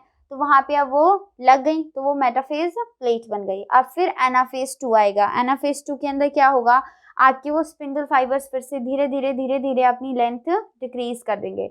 उनकी लेंथ डिक्रीज़ करते ही क्या होगा कि आपकी वो जो सेंट्रोमियर है, अब आपकी जो माइटोसिस 1 थी उनके अंदर सेंट्रोमियर डिवाइड नहीं हुआ था, लेकिन आपकी जो माइटोसिस 2 के अंदर है, अब उसके अंदर आपका जो सेंट्रोमियर है वो टूटेगा। सेंट्रोमियर के टूटते ही आपके जो वो स्पिंडल फाइबर्स हैं, वो आपके काइनेटोकोर्स की पे अटैच्ड होते हैं। धीरे-धीरे उनका साइज़ डिक्रीज़ हो रहा है, धीरे-धीरे उनका साइज़ डिक्रीज़ हो रहा है। वो दोनों के दोनों जो आपके क्रोमोसोम्स हैं, वो अपोज़िट आपके पोल्स पे चले जाते हैं। अपोज़िट पोल्स पे जाते ही क्या होगा, अब वो 2 उसमें डिवाइड कर गए। अब ये जो आपकी माइटोसिस 2 हो रही है, ये आपके उन दोनों डॉटर सेल्स के अंदर हो रही है। यानी कि एक डॉटर सेल 2 में डिवाइड करेगा, दूसरा डॉटर सेल 2 में डिवाइड करेगा। तो कितने बन गए आपकी 4 डॉटर सेल्स। तो माइटोसिस के अंदर इस तरीके से आपके 4 डॉटर सेल्स प्रोड्यूस हो जाते हैं। उसके बाद टेलोफेज खत्म होगा, फिर क्लीव करेगा। क्लीव इनके अंदर भी सेम होता है। अगर प्लांट सेल है तो पहले सेल वॉल बनेगी और फिर क्लीव होगा, और अगर आपका वो एक एनिमल सेल है तो प्लाज्मा मेम्ब्रेन ही बीच से क्लीव करके आपका एक 2 अलग सेल्स बना देंगी। अब आते हैं आपके माइटोसिस के सिग्निफिकेंस के अंदर, कि अब आपका माइटोसिस का सिग्निफिकेंस है तो है क्या, वो होता क्यों है बॉडी के अंदर, और माइटोसिस से जब काम चल रहा है एक सिंपल साइकिल से जो एक ही उसमें कंप्लीट हो जाती है, तो हम लोगों को एक कॉम्प्लेक्स माइटोसिस की ज़रूरत क्यों पड़ती है। तो उसका रीज़न ये है कि माइटोसिस आपके गैमीट्स प्रोड्यूस करने में हेल्प करता है। वो आपके सेक्सुअल रिप्रोड्यूसिंग के अंदर जो आपके सेल्स बनते हैं वो बनाता है, ताकि इन केस आपका जो ऑर्गेनिज्म है वो सेक्सुअली रिप्रोड्यूस कर रहा है तो वो क्या बना देगा, फिर वो दोनों फ्यूज होंगे, फर्टिलाइजेशन होगी ना, तो फर्टिलाइजेशन होने पे आधे वो अपने क्रोमोसोम्स लाएगा और आधे वो अपने क्रोमोसोम्स लाएगा। तो वो दोनों मिल के फिर एक आपका फिर से डिप्लॉयड ऑर्गेनिज्म बना देंगे। तो ताकि नंबर ऑफ क्रोमोसोम्स आपकी प्रोजेनी के अंदर सेम रहे, इस वजह से क्या होता है कि आपके जो सेक्सुअल सेल्स होते हैं उनके अंदर क्रोमोसोम का नंबर हाफ हो जाता है। क्रॉसिंग ओवर का भी इनके अंदर काफ़ी इंपॉर्टेंट रीजन है। आपका हुआ था ना, आपका प्रोफेज 1 चल रहा था, तो उस टाइम पे क्या हुआ था आपका कि आपका जो वो सेल था वो उसने एक रिकॉम्बिनेज एंजाइम की मदद से आपके क्रॉसिंग ओवर करवाई थी। तो वो जो रिकॉम्बिनेशन का स्टेप होता है ना माइटोसिस के अंदर, वो काफ़ी ज़्यादा हेल्प करता है। वो क्या करता है कि दोनों के दोनों पेरेंट्स के जो जीन्स होते हैं वो क्रॉसिंग ओवर हो जाते हैं, तो आपके जो नया ऑर्गेनिज्म बनता है उसके अंदर काफ़ी सारे न्यू फीचर्स भी देखने को मिलते हैं। जैसे आपने कभी देखा होगा कि आपकी ना दादी के काले बाल थे लेकिन सीधे थे, लेकिन वहीं आपकी मदर के भूरे बाल थे लेकिन कर्ली थे। तो उनके मतलब दादी और फिर मम्मी, तो दादी के जीन्स किसने गए, पापा में, फिर मदर के जीन्स नानी से आए। उसमें क्या हुआ, उसके बाद उन दोनों ने क्रॉसिंग ओवर कराई, तो जो प्रोजेनी हुई उसके अंदर ब्लैक कर्ली हेयर्स आ गए। तो क्यों आए, इसीलिए तो आए क्योंकि रिकॉम्बिनेशन हुआ। रिकॉम्बिनेशन नहीं होता तो हमें नए नए फीचर्स देखने को नहीं मिलते। तो माइटोसिस की मदद से काफ़ी सारी जितनी भी आपके जो ये नए नए आपके ऑर्गेनिजम्स देखने को मिले, जो आपके धीरे धीरे एवोल्यूशन हुआ, नए नए एनिमल्स या नए नए फीचर्स आए हम लोगों के अंदर, वो किस वजह से आए, क्योंकि माइटोसिस के अंदर रिकॉम्बिनेशन हो रहा था। तो ये इम्पोर्टेंस होती है कि बिकॉज ऑफ रिकॉम्बिनेशन या because of crossing over the new genes were introduced in the organisms which helped in improving their traits, जिन्होंने उनकी मदद करी कि जो उनके जो फीचर्स थे वो और ज़्यादा इम्प्रूव हो जाएं। नेक्स्ट उनका फीचर यही था कि क्रोमोसोम का नंबर आपकी प्रोजेनी और आपकी जो वो थे मतलब जो आपके पेरेंट्स और प्रोजेनी थी उनके अंदर आपका क्रोमोसोम का नंबर एक बैलेंस हो गया। उसके बाद ये जो आपका माइटोसिस है, जब ये प्रोसेस हो रहा होता है, फर्टिलाइजेशन हो रहा होता है, तो जो ये सेल साइकिल हर ऑर्गेनिज्म के अंदर अलग हो रही है। जैसे यीस्ट के अंदर वो 90 मिनट्स लगाती है, हमारे अंदर 24 आवर्स, इकोलाई के अंदर वो लगाती है अराउंड जो आपके टोटल 20 मिनट्स। तो इसमें क्या हो गया अब आपका कि अब सबके अंदर ये डिफरेंस क्यों है, सेल साइकिल एक ही टाइम पे क्यों नहीं चलता। जो ये माइटोसिस के अंदर जो डिफरेंसेस हम देखते हैं, ये बताता है आपकी कि ऐसा क्यों होता है कि ये एवोल्यूशन, ये वेरिएशन, ये चेंजेस क्यों आए हैं आपके ऑर्गेनिज्म टू ऑर्गेनिज्म। सिर्फ एक सेल साइकिल के टाइम पे नहीं, बाकी और भी फीचर्स होते हैं जो आपका ये माइटोसिस है काफ़ी सारी गुत्थियाँ सुलझाने में हेल्प करता है कि क्यों आपके इवन ह्यूमंस के अंदर भी हर एक ह्यूमन अलग-अलग क्यों है, एक ही जैसा क्यों नहीं होता है। तो ये भी आपको पता चलता है। उसके बाद माइटोसिस की मदद से जो ये आपके जेनेटिक हेरिडिटरी डिसऑर्डर्स आते हैं ना, जन्म से ही काफ़ी सारी दिक्कतें बच्चों के अंदर देखने को मिलती है, तो वो ये भी बताता है माइटोसिस की साइकिल के अंदर कि आपके वो रीज़न्स क्यों आए। बाकी वो जो डिज़ीज़ होते हैं, ये जो अगर आपको माइटोसिस की साइकिल पता है, सारा का सारा मतलब अगर आपको हमारी मेडिकल फैसिलिटी इतनी अच्छी हो जाए, अभी तक मतलब थोड़ा ठीक हो गई है, बट अगर एक एक्सटेंट लेवल पे पहुँच जाए तो माइटोसिस साइकिल और ये जो जीन्स, क्रोमोसोम्स इनकी मदद से हम लोग ऐसे बच्चे भी प्रोड्यूस कर सकते हैं कि जो कभी भी डिफेक्टिव ना हो, मतलब कि जिन बच्चों को कोई भी बीमारी ना हो जन्म से। तो माइटोसिस आपकी इन सारी की सारी जो आपकी एक्सपेरिमेंटल वैल्यूज़ हैं या फिर कोई भी आपकी बोल सकते हो एथिकल वैल्यूज़ हैं, वो सारी की सारी का आंसर देने के लिए हेल्प करते हैं। बाकी माइटोसिस जो साइकिल्स होती हैं, इनके अंदर जो क्रोमोसोम्स प्रेज़ेंट हैं, ये आगे जाके आप देखोगे कि जो हम निकालते हैं ना डीएनए फिंगरप्रिंटिंग, डीएनए वो करवाओ अपना डीएनए टेस्ट, मुझे जानना है कि ये मेरा बेबी है कि नहीं। काफ़ी बारी सुना होगा मूवीज़ वग़ैरह में, तो उनके अंदर भी आपका ये काफ़ी यूज़फुल रहता है।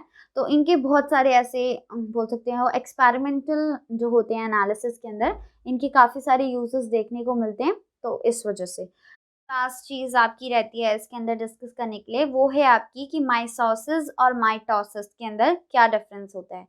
तो आपका माइटोसिस जो है वो आपकी एक इक्वेशनल डिवीजन है, मानी कि साइकिल के अंदर जो आपकी माइटोसिस होती है, इसके अंदर आपकी नंबर ऑफ क्रोमोसोम्स, प्रोजनी और डॉटर सेल जो होते हैं उसके इक्वल होते हैं पैरेंटल सेल के जितने। वहीं आपका जो दूसरा माइटोसिस है, उसके अंदर हमेशा आपका जो भी डॉटर सेल प्रोड्यूस होगा, उसके अंदर जो नंबर ऑफ क्रोमोसोम्स हैं, पैरेंटल सेल से हमेशा कम होते हैं। उसके बाद जो हम नेक्स्ट पॉइंट करेंगे माइटोसिस और माइटोसिस के डिफरेंस के अंदर, कि माइटोसिस के अंदर कभी भी आपका साइनेप्टिकल कॉम्प्लेक्स फॉर्म नहीं होता, यानी कि आपके जो क्रोमोसोम्स हैं उनका कभी भी एक बाइवेलेंट या टेट्राड स्ट्रक्चर नहीं बनेगा। लेकिन वहीं अगर हम यही बात आपकी जो दूसरे हैं आपके माइटोसिस उसके अंदर करें, तो उनके अंदर आपका साइनेप्टिमल कॉम्प्लेक्स बनता है प्रोफेज के अंदर और वो एक टेट्राड स्ट्रक्चर भी बनाते हैं। उसके बाद आपका जो माइटोसिस है वो एक ही स्टेज में कंप्लीट हो जाता है, यानी कि एक ही बार प्रोफेज, मेटाफेज, एनाफेज और टेलोफेज में। लेकिन अगर हम माइटोसिस की बात करें, वो 2 स्टेजेस के अंदर जाता है। सबसे पहला जाएगा उसका कि वो प्रोफेज 1, फिर जो मेटाफेज 1, फिर आपका एनाफेज 2 1 और फिर टेलोफेज 1। उसके बाद उन दूसरे वाले में आपका सबका सेकंड पार्ट। तो वही बात है कि ये आपकी 2 स्टेजेस में कंप्लीट होते हैं। माइटोसिस आपकी एक सिंपल वो बोल सकते हैं सिंपल डिवीजन है, लेकिन आपका माइटोसिस एक कॉम्प्लेक्स डिवीजन के अंदर आता है। वहीं माइटोसिस के अंदर आपकी जो सेल्स, डॉटर सेल्स प्रोड्यूस होते हैं, वो आपके पैरेंटल सेल के बिल्कुल same to same photocopy, duplicate cells बनते हैं।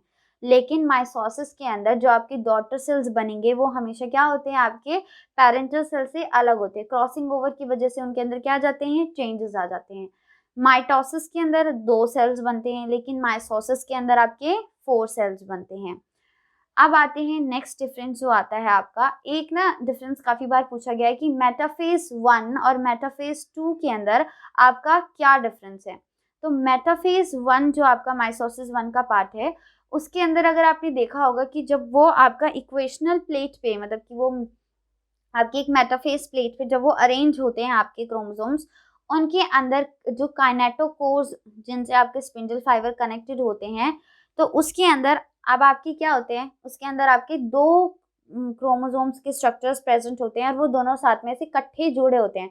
जैसे आपकी एक हाथ की पाम ये और दूसरी, तो वो दोनों जुड़े हैं, तो क्या होगा उसके अंदर एक काइनेटोकोर ऊपर वाले स्पिंडल फाइबर से जुड़ा होगा, नीचे वाला दूसरे क्रोमोसोम के दूसरे काइनेटोकोर से जुड़ा होगा। तो उसके अंदर आपके जो स्पिंडल फाइबर्स हैं, वो दोनों तरफ से अलग-अलग क्रोमोसोम्स के काइनेटोकोर से अटैच्ड होता है। दूसरा डिफरेंस ये होता है कि जब इनकी डिवीजन होगी, यानी कि जब आपके वो डॉटर सेल्स, वो जो टेट्राड स्ट्रक्चर है, वो जब अलग होता है, तो इनके अंदर वो कभी भी, यानी कि किसी भी चांस में वो ऐसा नहीं होता कि आपके सेंट्रोमियर डिवाइड हो जाए। उसके अंदर हमेशा क्या होता है, आपका वो बाइवेलेंट जो कॉम्प्लेक्स बना होता है, चिस्माटा, वो अलग हो जाता है। लेकिन आपके कभी भी सेंट्रोमियर डिवाइड नहीं होता। तो ये आपका मेटाफेज 1 के अंदर होता है। लेकिन मेटाफेज 2 के अंदर क्या होता है, मेटाफेज प्लेट के ऊपर अरेंज्ड होंगे, तो उसके अंदर जो स्पिंडल फाइबर्स हैं वो एक ही क्रोमोसोम्स के जो दोनों काइनेटोकोर्स हैं उनसे अटैच्ड होते हैं। और दूसरा ये रहता है कि जब आपके ये क्रोमोसोम्स अलग होते हैं ना फेज के अंदर, तो इनका सेंट्रोमियर ब्रेक कर जाता है। यानी कि इनके अंदर ऐसा नहीं होता। आपका मेटाफेज जो 1 था उनके अंदर क्या हुआ कि आपका जो सेंट्रोमियर था वो ब्रेक नहीं करता, लेकिन मेटाफेज 2 के अंदर आपका सेंट्रोमियर डिवाइड कर देता है। तो ये आपका डिफरेंस होता है। वहीं अगर माइटोसिस 1 और माइटोसिस 2 के अंदर डिफरेंस देखें तो उनके अंदर क्या होता है कि जो आपका माइटोसिस 1 है उनके अंदर आपका साइनेप्टिकल कॉम्प्लेक्स बाइवेलेंट फॉर्म होता है, और वहीं जो टीलोफेज वाला फेज होता है उसके अंदर आपका सिर्फ एक न्यूक्लियर मेम्ब्रेन और न्यूक्लियोप्लाज्म फॉर्म होता है। लेकिन वहीं आपका जो माइटोसिस 2 है उसके अंदर टीलोफेज के अंदर सारी ऑर्गेनेलीज दोबारा से प्रोड्यूस हो जाती हैं, जो सेंट्रियोल है वो फिर से डिवाइड करके 2 बन जाते हैं। उसके बाद उनके अंदर कभी भी रिकॉम्बिनेशन नहीं होगी, साइनेप्टिकल कॉम्प्लेक्सेस नहीं बनेंगे। तो ये आपका डिफरेंस होता है, यानी कि जो डिफरेंस आपने माइटोसिस और माइटोसिस के अंदर लिखा वही डिफरेंस आप माइटोसिस 1 और माइटोसिस 2 के अंदर लिखोगे। बाकी कि माइटोसिस 1 और जो माइटोसिस 2 है आपका, उनके अंदर माइटोसिस 2 आपका काफ़ी ज़्यादा सिमिलर है माइटोसिस से, तो इस वजह से उनके डिफरेंसेस में भी सेम पॉइंट्स आएंगे। बस थोड़ा बहुत आपका मतलब बोल सकते हो, जैसे नंबर ऑफ क्रोमोसोम वाला पॉइंट थोड़ा अलग रहेगा, बाकी एक सेंट्रोमियर वाला पॉइंट ऐड हो जाएगा, तो थोड़ा बहुत चेंज है उनके अंदर। तो ये सारे डिफरेंसेस आप एक बार खुद से करके देखिएगा, लिख के देखिएगा, ताकि आपको अच्छे से समझ आ जाएं।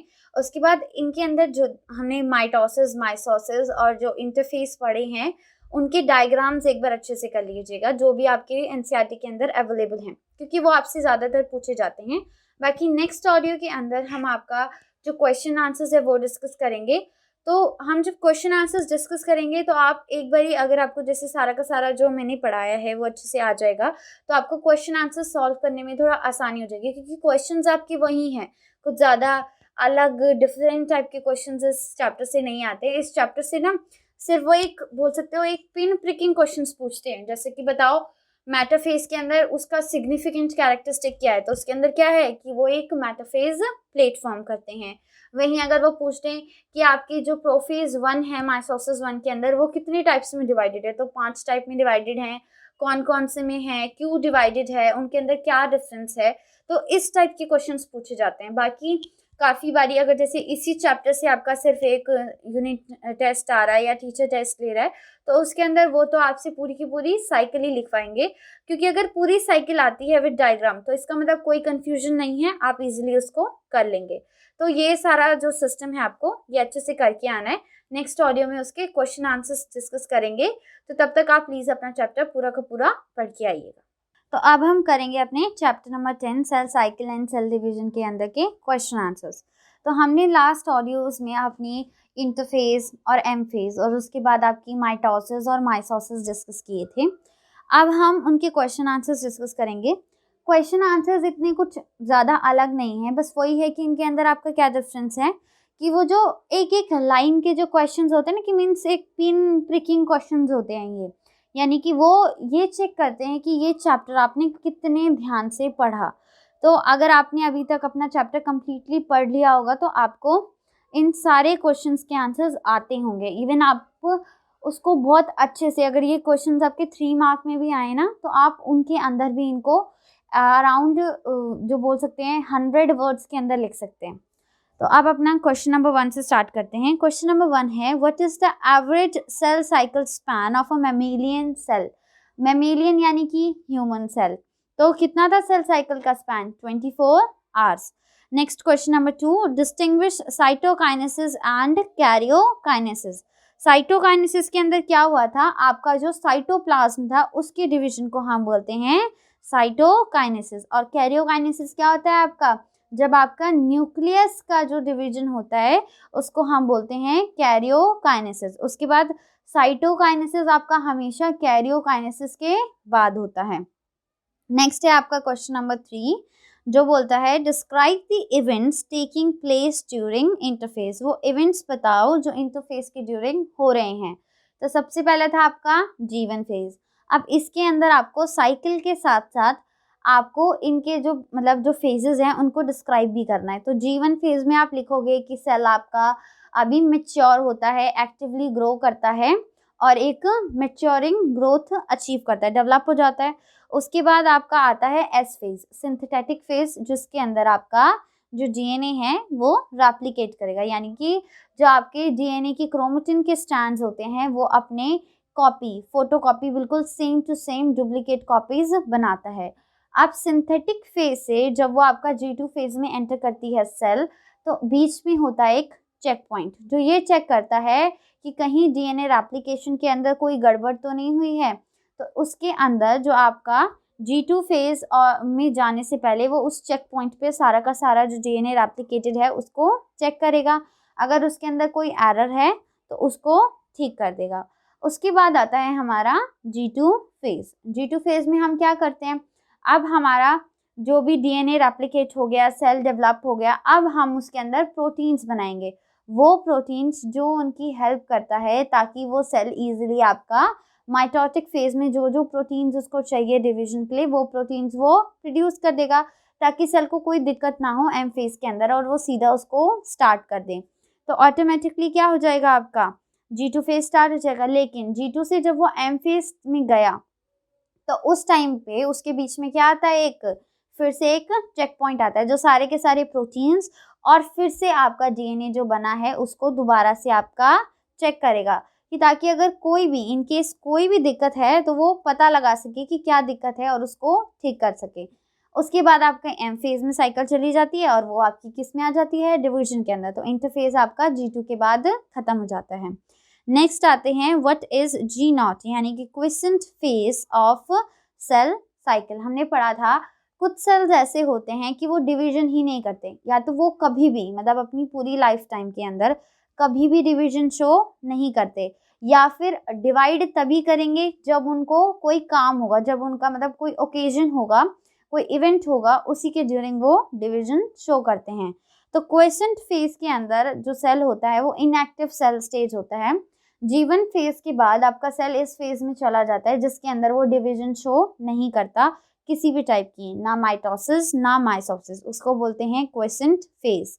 अगर इसकी डेफिनेशन लिखने के लिए बोलें तो ऐसे लिखेंगे, the quiescent stage is the inactive stage of the cell in which it divides occasionally और नेवर डिवाइड्स।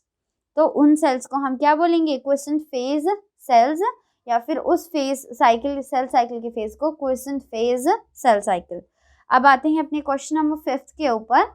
ये बोलता है आपका कि why is mitosis called equational division. तो माइटोसिस को हम इक्वेशनल डिवीजन क्यों बोलते हैं, माइटोसिस के अंदर जो आपकी पेरेंटल सेल है और जो आपका डॉटर सेल है, दोनों के अंदर आपका क्रोमोसोम का नंबर क्या होता है, इक्वल होता है। तो क्रोमोसोम के नंबर इक्वल होने की वजह से इनको हम इक्वेशनल डिवीजन भी कहते हैं।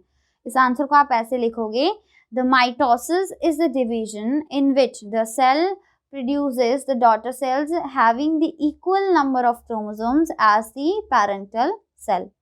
Next आते हैं क्वेश्चन नंबर 6 पे। Name the stage of cell cycle at which one of the following events occur. कि वो स्टेज बताओ सेल साइकिल का जिसपे ये इवेंट अकर करता है। अब ये वो कैरेक्टरिस्टिक लाइंस हैं जहाँ पे आपको ये बताना है कि ये वाला स्टेज आपकी सेल साइकिल की कौन सी वाले स्टेज पे आता है। तो पहला है chromosomes are moved to the spindle equators. तो स्पिंडल फाइबर्स कब होते हैं आपके छोटे, एनाफेज के ड्यूरिंग। तो ये होगा आपका एनाफेज के अंदर। नेक्स्ट पार्ट है उसका centromere splits and chromatid separate.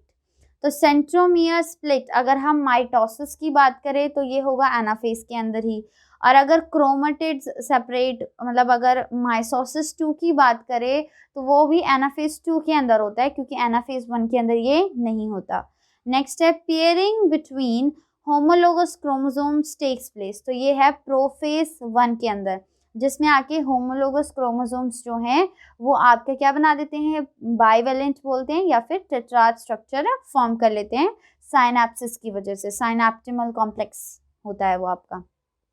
Next है fourth part, crossing over between homologous chromosomes take place. तो आपके जो होमोलोगस क्रोमोसोम्स हैं अब होमोलोगस क्रोमोसोम्स आपके कौन कौन से हैं, एक आपका एक क्रोमोसोम उसके सिस्टर क्रोमेटिड्स एक दूसरे क्रोमोसोम के सिस्टर क्रोमेटिड्स के साथ अटैच्ड है। ये आपका जो क्रॉसिंग ओवर का प्रोसेस है वो किसमें होता है, माइटोसिस 1 के अंदर होता है, जिसमें आपका वो रिकॉम्बिनेज एंजाइम इन्वॉल्व होता है। इनके अंदर अगर हम अब आपके माइटोसिस 1 के प्रोफेज 1 के अंदर जाएं तो उसमें प्रेजेंट होता है।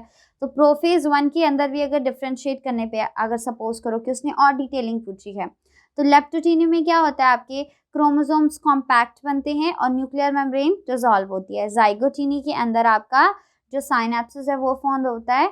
उसके बाद आपका बाइवेलेंट और टेट्राड स्ट्रक्चर बनेगा। उसके बाद आता है पैक्सीटीनी, जिसके अंदर आपका रिकॉम्बिनेज एंजाइम एक्टिवेट होता है और उसके बाद वो क्या करता है, वो उसके बाद आपका क्रॉसिंग ओवर। इसके अंदर जो आप मतलब अपना आंसर लिखोगे वो लोगे कि आपका pachytene stage of prophase 1 of mitosis 1। Next question number 7, describe the following. First of all synapsis. Synapsis के अंदर क्या होता है कि a synaptonemal complex is formed in which the you can say two chromosomes are connected with bondation। तो synapsis के अंदर आप क्या करोगे, दो क्रोमोसोम्स बनाओगे और उसको ऊपर नीचे अटैच्ड दिखा दोगे।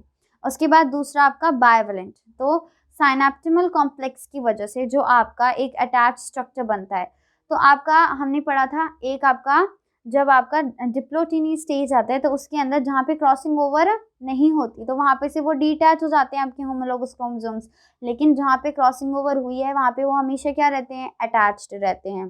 तो वो वाला स्ट्रक्चर आपका क्या हो जाता है, बाइवेलेंट स्ट्रक्चर। इसका दूसरा नेम टेट्राड भी है। तो के अंदर अब आप क्या लिखोगे, बाइवेलेंट के अंदर the homologous chromosomes remain attached at the site of crossing over, so that forms a structure known as bivalent or tetrad।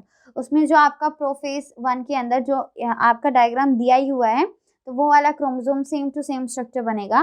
फिर आता है चेस माटा। तो चेस माटा के अंदर क्या होता है, अब वो क्रॉसिंग ओवर स्ट्रक्चर्स भी हट गए, अब आपका एक एक्स शेप्ड स्ट्रक्चर बन जाता है। तो उनमें क्या करोगे, आप बीच का पोर्शन थोड़ा सा अटैच रखोगे और ऊपर से आपके जो होमोलोगस क्रोमोसोम्स की जो सिस्टर क्रोमेटिड्स है वो अलग अलग हो जाएंगे। तो ये हो जाएगा आपका चेस माटा। ज़्यादा डिफरेंस नहीं है, बस साइनेप्सिस के अंदर वो दोनों बिल्कुल पूरी तरीके से चिपके हैं, चेस माटा में वो थोड़ी थोड़ी जगह चिपके हैं, और जो बाइवेलेंट है उसके अंदर वो उस थोड़ी जगह के अलावा जहाँ पे क्रॉसिंग ओवर हुई है वहाँ पे चिपके हुए हैं। तो मतलब बस क्या है, धीरे धीरे का उठने का प्रोसेस। साइनेप्सिस में पूरे हैं, बाइवेलेंट में थोड़ा सा कम चिपके हुए हैं, और चेस माटा में जो बच्चे कुछ ही उनकी सिस्टर क्रोमेटिड्स पे बॉन्डिंग थी वो भी हट जाती है। तो ये आपके सारे के सारे डायग्राम्स आएंगे इसके अंदर। उसके बाद क्वेश्चन नंबर 8 पे आते हैं, जो बोलता है how does cytokinesis in plant cell differs from that in animal cell. तो प्लांट सेल के अंदर क्या होता है, सेल प्लेट आपकी फॉर्म होती है बिल्कुल सेंटर में उस सेल के, और धीरे धीरे वो आउटवर्ड क्या करती है, ग्रो करती है, और अल्टीमेटली उस सेल को दो डॉटर सेल्स के अंदर डिवाइड कर देती है। अब वहीं एनिमल सेल के अंदर क्या होता है, वो प्लाज्मा मेम्ब्रेन ही होती है जो खुद ब खुद क्लीव करके दो अलग अलग बना देती है। जैसे आटा होता है ना, आटे में जब आप गोली बनाते हो तो ऐसे उंगली डाल दो, धीरे धीरे वो जब अंदर जाएगा और अंदर से बिल्कुल टच हो जाएगा आपका थंब उन फिंगर्स के साथ, तो एक गोली बाहर आ जाएगी, या फिर ऐसे खींचते हैं हम जैसे, तो बस वैसा ही प्रोसेस होता है एनिमल सेल्स के अंदर। लेकिन प्लांट सेल के अंदर क्या होता है, जैसे अगर हमने ऑमलेट बनाया है तो उसमें हम क्या करेंगे, उसको तवे से हटाने के लिए आपका एक वो बड़ा सा एक फ्लैट टाइप का स्पून आता है, बड़ा होता है, उसको ऐसे नीचे नीचे धीरे धीरे करके उसके अंडे के नीचे ले आएंगे और उसके बाद उसको पलट देंगे। तो वही बात है कि प्लांट सेल के अंदर प्लेट फॉर्म होगी और वो दो अलग डॉटर सेल्स में बनाएगा, और वहीं एनिमल सेल के अंदर बस प्लाज्मा मेम्ब्रेन खुद ही क्लीव करके आपके दो नए डॉटर सेल्स बना देता है। बाकी माइटोसिस के अंदर भी सेम प्रोसेस रहता है कि वही होगा कि जो दो, अब वही बात है, एक डॉटर सेल दो ही तो बना रहा है उनके अंदर भी, तो सेम ही प्रोसेस है। नेक्स्ट क्वेश्चन नंबर आपका 9 है, find examples where the four daughter cells from meiosis are equal in size and where they are found in unequal in size। तो अब उसने कहा कि अब हमने क्या करा है, माइटोसिस से सेल बनाए हैं, बताओ किसके अंदर वो साइज के इक्वल होते हैं और किसके अंदर वो अनइक्वल होते हैं। तो यहाँ पे अब आप ना अगर मतलब ध्यान से देखो तो प्लांट्स के अंदर आएगा, एक होते हैं होमोस्पोरस और एक होते हैं आपके हेट्रोस्पोरस। तो जब हमने प्लांट किंगडम किया था तो उनके अंदर आपका होमोस्पोरस, एस्कोस्पोर्स, ऊस्पोर्स वाला पड़ा था ना फंजाई के अंदर। तो जो आइसोडायमेट्रिक स्पोर्स बनाते हैं, यानी कि होमो यानी क्या होता है सेम, आइसो भी क्या होता है सेम, तो जिनके अंदर आपके आइसोडायमेट्रिक या होमोस्पोरस स्पर्म्स बनते हैं वो होते हैं आपके इक्वल इन साइज। अगर एनिमल्स की बात करें तो जो स्पर्म्स होते हैं आपके वो इक्वल इन साइज होते हैं, उनके अंदर आपके सारे के सारे सेल्स बिल्कुल सेम टू सेम साइज के बनेंगे। जो मेल रिप्रोड्यूसिंग पार्ट होता है उनके अंदर जब स्पर्म्स प्रोड्यूस होते हैं। और वहीं अगर आप इक्वल इन साइज की सिर्फ बात कर रहे हैं तो आपका एक होमोस्पोर्स आ जाते हैं फंजाई के अंदर जब आपका असेक्सुअल रिप्रोडक्शन हो रहा है तो उस टाइम पे। बाकी अगर बात करें सेक्सुअल रिप्रोडक्शन के अंदर तो उसमें ज़्यादातर यही होता है जब हमारा ना एक फीमेल रिप्रोड्यूसिंग पार्ट के अंदर, मैं मेल की बात नहीं कर रही हूँ, मेल में तो आपके जो चारों डॉटर सेल्स बनेंगे ना वो इक्वल इन साइज बनेंगे। लेकिन अगर आप प्लांट्स के अंदर आपको याद हो, और इवन अब मतलब ह्यूमंस का हमने उतना डिटेल में पढ़ा नहीं है तो मैं उसको आपको मतलब उस पर नहीं बोलूँगी, लेकिन प्लांट के अंदर हमने देखा था 2 पोलर न्यूक्लियाई बने थे आपके, जिसके साथ आपका मेल गैमीट फ्यूज करके उसने क्या बनाया था आपका एक प्राइमरी एंडोस्पर्म न्यूक्लियस। एक आपका जब वो उसने एग के साथ फ्यूज किया तो फर्टिलाइजेशन हुई। तो उनके अंदर क्या होता है फीमेल रिप्रोड्यूसिंग ऑर्गन के अंदर वो जो 4 डॉटर सेल प्रोड्यूस होते हैं ना उनमें से सिर्फ एक ही सेल ऐसा होता है आपका जो मेन आपका फीमेल रिप्रोड्यूसिंग गैमीट बनाता है, यानी कि आपका एग या ओवम बनाता है। लेकिन बाकी जो 3 सेल्स होते हैं ना, दो बाकी क्या करते हैं, एक तो उसके न्यूट्रिएंट के लिए बना लेता है और बाकी दो जो सेल्स बचते हैं वो उसको सपोर्ट दिलवाने के लिए मतलब सपोर्टेड स्ट्रक्चर्स बन जाते हैं। तो आपका इक्वल इन साइज की बात करें तो मेल रिप्रोड्यूसिंग ऑर्गन आएगा, और अगर वहीं पे हम लोग अनइक्वल इन साइज की बात करें तो सेक्सुअल रिप्रोडक्शन के अंदर आपका फीमेल जब भी माइसोसिस से गैमीट बनाएगा तो उसके अंदर हमेशा वो अनइवन इन साइज होंगे। जो आपका फीमेल का मेन गैमीट होगा वो हमेशा बड़ा होगा, बाकी सारे जो 3 डॉटर सेल्स होंगे वो छोटे होंगे। नेक्स्ट आते हैं क्वेश्चन नंबर 10 पे, distinguish anaphase of mitosis from anaphase 1 of mitosis. तो इनके अंदर यही डिफरेंस है, एनाफेज ऑफ माइटोसिस के अंदर आपका जो सेंट्रोमियर है वो टूट जाता है क्योंकि आपके सिस्टर क्रोमेटिड्स क्या हो गए अलग अलग हो गए। लेकिन एनाफेज 1 के अंदर हमने पढ़ा था ना कि काइनेटोकोर से होमोलोगस क्रोमोसोम्स अलग हुए हैं लेकिन सिस्टर क्रोमेटिड्स अलग नहीं होते। नेक्स्ट क्वेश्चन नंबर 11 है, वो बोलता है list the main differences between mitosis and meiosis. तो ये हमने लास्ट ऑडियो में डिस्कस भी किया था, बट मैं एक बार दोबारा आपको बता देती हूँ ताकि आपको अच्छे से याद भी हो जाए। तो माइटोसिस के अंदर आपके 2 डॉटर सेल्स प्रोड्यूस होते हैं लेकिन माइसोसिस में 4 डॉटर सेल्स। माइटोसिस को हम लोग एक इक्वेशनल डिवीजन के नेम से जानते हैं, लेकिन वहीं पे हमारा जो माइटोसिस है उसको हम लोग रिडक्शनल डिवीजन बोलते हैं। आपका माइटोसिस के अंदर जो पेरेंटल और डॉटर सेल है उनके अंदर नंबर ऑफ क्रोमोसोम्स सेम होते हैं, लेकिन आपका अगर वहीं पे बात करते हैं माइटोसिस की तो उनके अंदर आपका हमेशा डॉटर सेल के अंदर पेरेंटल सेल से half number of chromosomes present होते हैं। नेक्स्ट डिफरेंस ये है कि माइटोसिस के अंदर कभी भी आपका एक रिकॉम्बिनेशन या क्रॉसिंग ओवर नहीं होती है जीन्स की, उनके अंदर हमेशा जो डॉटर सेल बनेगा it is similar to its parental cell. लेकिन वहीं अगर बात करें हमारे माइटोसिस की तो उसके अंदर हमेशा क्रॉसिंग ओवर होती है रिकॉम्बिनेशन एंजाइम की हेल्प से। तो उनके अंदर आपका जो डॉटर सेल प्रोड्यूस होता है वो हमेशा आपके पेरेंटल सेल से अलग प्रोड्यूस होता है। उसके बाद आप ये भी लिख सकते हो कि माइटोसिस आपके सोमैटिक सेल्स करते हैं लेकिन माइटोसिस आपके रिप्रोड्यूसिंग ऑर्गन्स या फिर रिप्रोड्यूसिंग जो हमारे गैमीट्स हैं वो फॉर्म करते हैं। फिर आते हैं आपकी नेक्स्ट क्वेश्चन पे, what is the significance of mitosis. तो माइटोसिस का सिग्निफिकेंस क्या था, सबसे पहला it helps in production of gametes, वो गैमीट्स प्रोड्यूस करता है ताकि सेक्सुअली ऑर्गेनिजम्स रिप्रोड्यूस कर पाए। दूसरा, because it involves recombination it helps in bringing new traits और new variations, क्योंकि उसकी वजह से रिकॉम्बिनेशन हमारे जो सिस्टम के अंदर आई है तो क्रॉसिंग ओवर हो रही है। अब क्रॉसिंग ओवर होने की वजह से हमारे अंदर क्या मिलते हैं, नए नए जो ट्रेट्स हैं, जो भी आपके मतलब कि ट्रेट्स या फिर वेरिएशंस बोल सकते हो वो देखने को मिलती हैं, सिर्फ किसकी वजह से, क्योंकि माइटोसिस हो रहा है। नेक्स्ट आपका सिग्निफिकेंस है मायोसिस का कि ये आपकी जो भी मतलब सेक्सुअल रिप्रोडक्शन से जो भी आपकी प्रोजेनी बनती है उसके अंदर ये निश्चित करता है, यानी कि ये फिक्स करता है कि उनके अंदर जो नंबर ऑफ क्रोमोसोम्स हैं नंबर कांस्टेंट रहे। तो उसके अंदर भी आपका मायोसिस काफ़ी ज़्यादा हेल्प करता है। बाकी मायोसिस आपकी एवोल्यूशनरी रिलेशनशिप्स को पढ़ने में भी मदद करते हैं, यानी कि मायोसिस जिस तरीके से हो रहा है और हर सेल के अंदर सेम हो रहा है कि कहीं न कहीं जो आपकी ये सारे ऑर्गेनिज़म्स हैं वो एक दूसरे से किसी न किसी तरीके से कहीं न कहीं किसी न किसी टाइम में एक दूसरे से कनेक्टेड थे, और कहीं न कहीं हम लोग बैक्टीरिया से ही इवॉल्व हो के मिलियन ऑफ ईयर्स में फिर हम लोगों का मतलब जन्म हुआ है, या हम लोग प्रोड्यूस हुए हैं या इवॉल्व हुए हैं या वेरिएंट बने हैं। काफ़ी सारे वर्ड्स यूज़ होते हैं इस केस में, तो आपको जो प्रेफर लगे। वेरिएशन से बेटर है कि आप एवोल्यूशनरी वर्ड यूज़ करें, ज़्यादा अच्छा लगता है। अब नेक्स्ट आते हैं आपके क्वेश्चन नंबर 13 पे। Discuss with your teacher about first haploid insects and lower plants where cell division occurs. वो कौन सी हैप्लॉइड इंसेक्ट्स हैं या लोअर प्लांट्स हैं जहाँ सेल डिवीजन होती है? तो आपके ब्रायोफाइट्स के अंदर देखा था ना, आपकी स्पोरोफिटिक बॉडी क्या थी? एक इंडिपेंडेंट बॉडी थी। तो उसके अंदर जब वो असेक्सुअली रिप्रोड्यूस कर रहे थे, जब अपने स्पोरोफाइट्स बना रहे थे, तो वो किसके थ्रू बना रहे थे? माइटोसिस के अंदर। तो उनकी सेल साइकिल पूछी है इसके अंदर। और आपकी हैप्लॉइड इंसेक्ट्स की बात करें तो इनके अंदर आपके बैक्टीरिया हो गए या मोनेरा प्रोटिस्टा, उनकी बात करेंगे कि वो आपके सेक्सुअली रिप्रोड्यूस नहीं करते हैं, वो हमेशा असेक्सुअली रिप्रोड्यूस करते हैं। सेल या तो फिजन से, यूनिसेलुलर हैं, फिजन शो करेंगे, या फिर बडिंग शो करते हैं, यीस्ट आपका बडिंग से करता है, के थ्रू आपकी क्या होती है? डिवीजन होती है। तो हैप्लॉइड इंसेक्ट्स के अंदर आप लिखोगे अपनी मोनेरा प्रोटिस्टा। मोनेरा के अंदर स्पॉन्जेस आ जाते हैं। फिर उसके बाद आपका लोअर प्लांट्स के अंदर ब्रायोफाइट्स आ जाएगा और एल्गी आ जाएगा।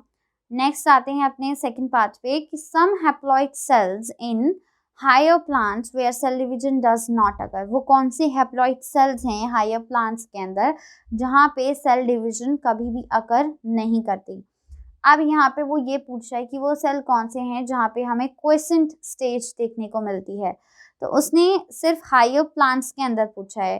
तो हायर प्लांट्स के अंदर अगर आपको याद हो तो जब सेकेंडरी आपकी प्रोडक्शन हो रही थी तो उसके अंदर आपने देखा होगा सेकेंडरी प्रोडक्शन के बाद जो आपके वुडी सेल्स थे, स्कैरेनकाइमा, जो बाहर आपके जमते हुए जा रहे थे, वो सेल्स कभी डिवाइड नहीं करते।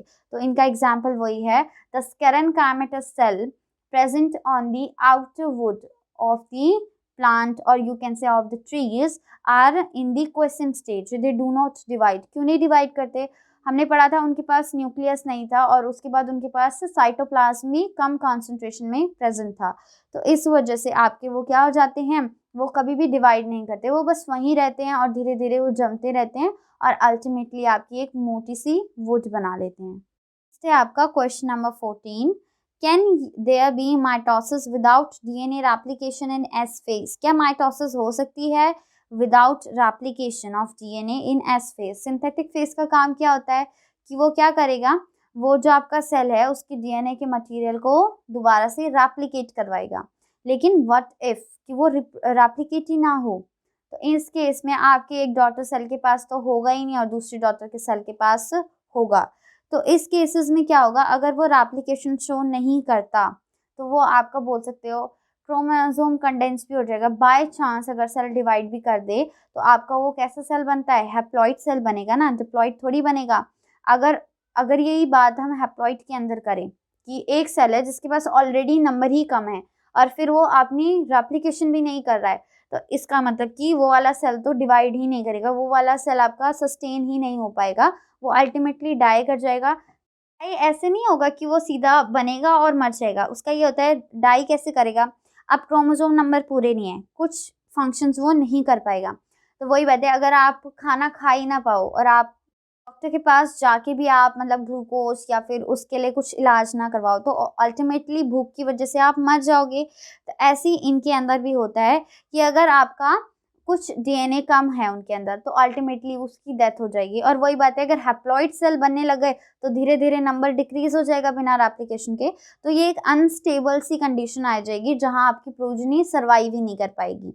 तो इस वजह से माइटोसिस बोल सकते हैं हो भी सकता है या नहीं भी हो सकता है, क्या पता चेक पॉइंट ही उसको रोक दे और आगे ना जाने दे और फिर अल्टीमेटली सेल सेनेसेंस करके डेथ हो जाए, या फिर बाय चांस वो आगे चला भी गया तो उसके बाद क्या होगा कि वो आगे चला गया तो सेल आधा बना फिर आधा बना, तो अल्टीमेटली एक ऐसी कंडीशन आएगी कि आपका सेल कभी मतलब बोल सकते हो कि एक लेवल ऐसा आएगा कि प्रोजेनी आपकी सर्वाइव ही नहीं कर पाएगी, क्योंकि उसके अंदर नंबर ऑफ क्रोमोसोम्स कम है और धीरे धीरे करके उसके अंदर क्या डिफरेंस आ रहा है दूसरा कि उसके अंदर कुछ ट्रेड्स छूटते जा रहे हैं, तो उस ट्रेड्स के छूटने की वजह से वो धीरे धीरे लैक कर रहा है।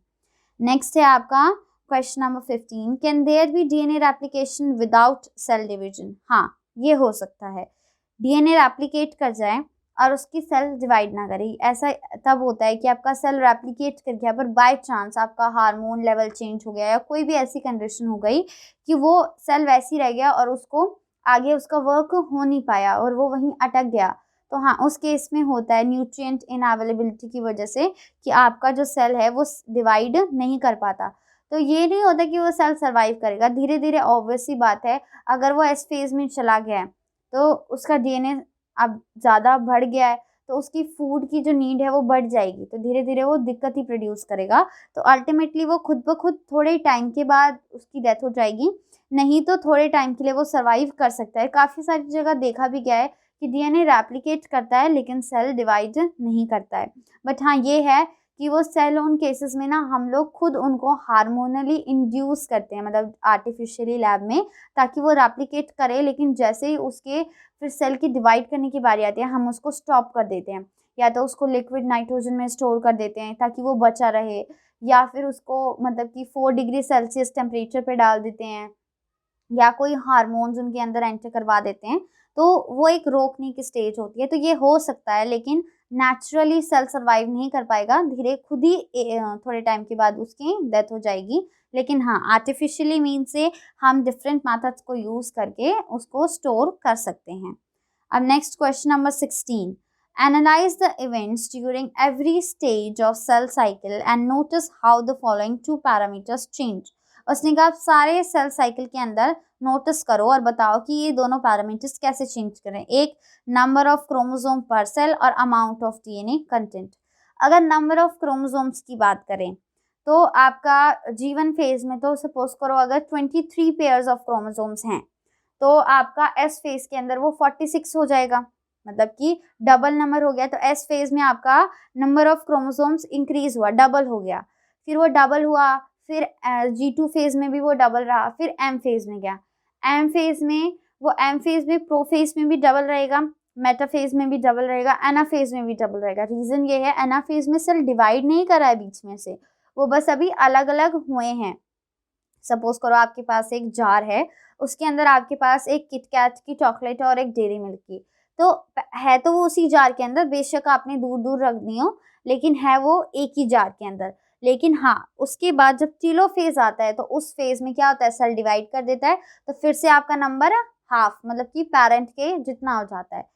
तो ये तो हो गया माइटोसिस का। अगर बात करें माइटोसिस की तो माइटोसिस के अंदर आपका प्रोफेज में भी नंबर हमेशा क्या रहेगा, डबल रहेगा, फिर उसके बाद पूरा टीलोफेज तक डबल रहेगा, और टीलोफेज के बाद जब माइटोसिस 2 के अंदर एंटर करेगा तो टीलोफेज 2 में उसका नंबर ऑफ क्रोमोसोम क्या हो जाएगा, n का हाफ हो जाएगा, मतलब जो आपका नंबर है 23 पेयर्स हैं वो सिर्फ 23 क्रोमोसोम्स रह जाएंगे, मतलब कि 46 क्रोमोसोम्स की जगह उनके पास कितने हैं, 23 क्रोमोसोम्स।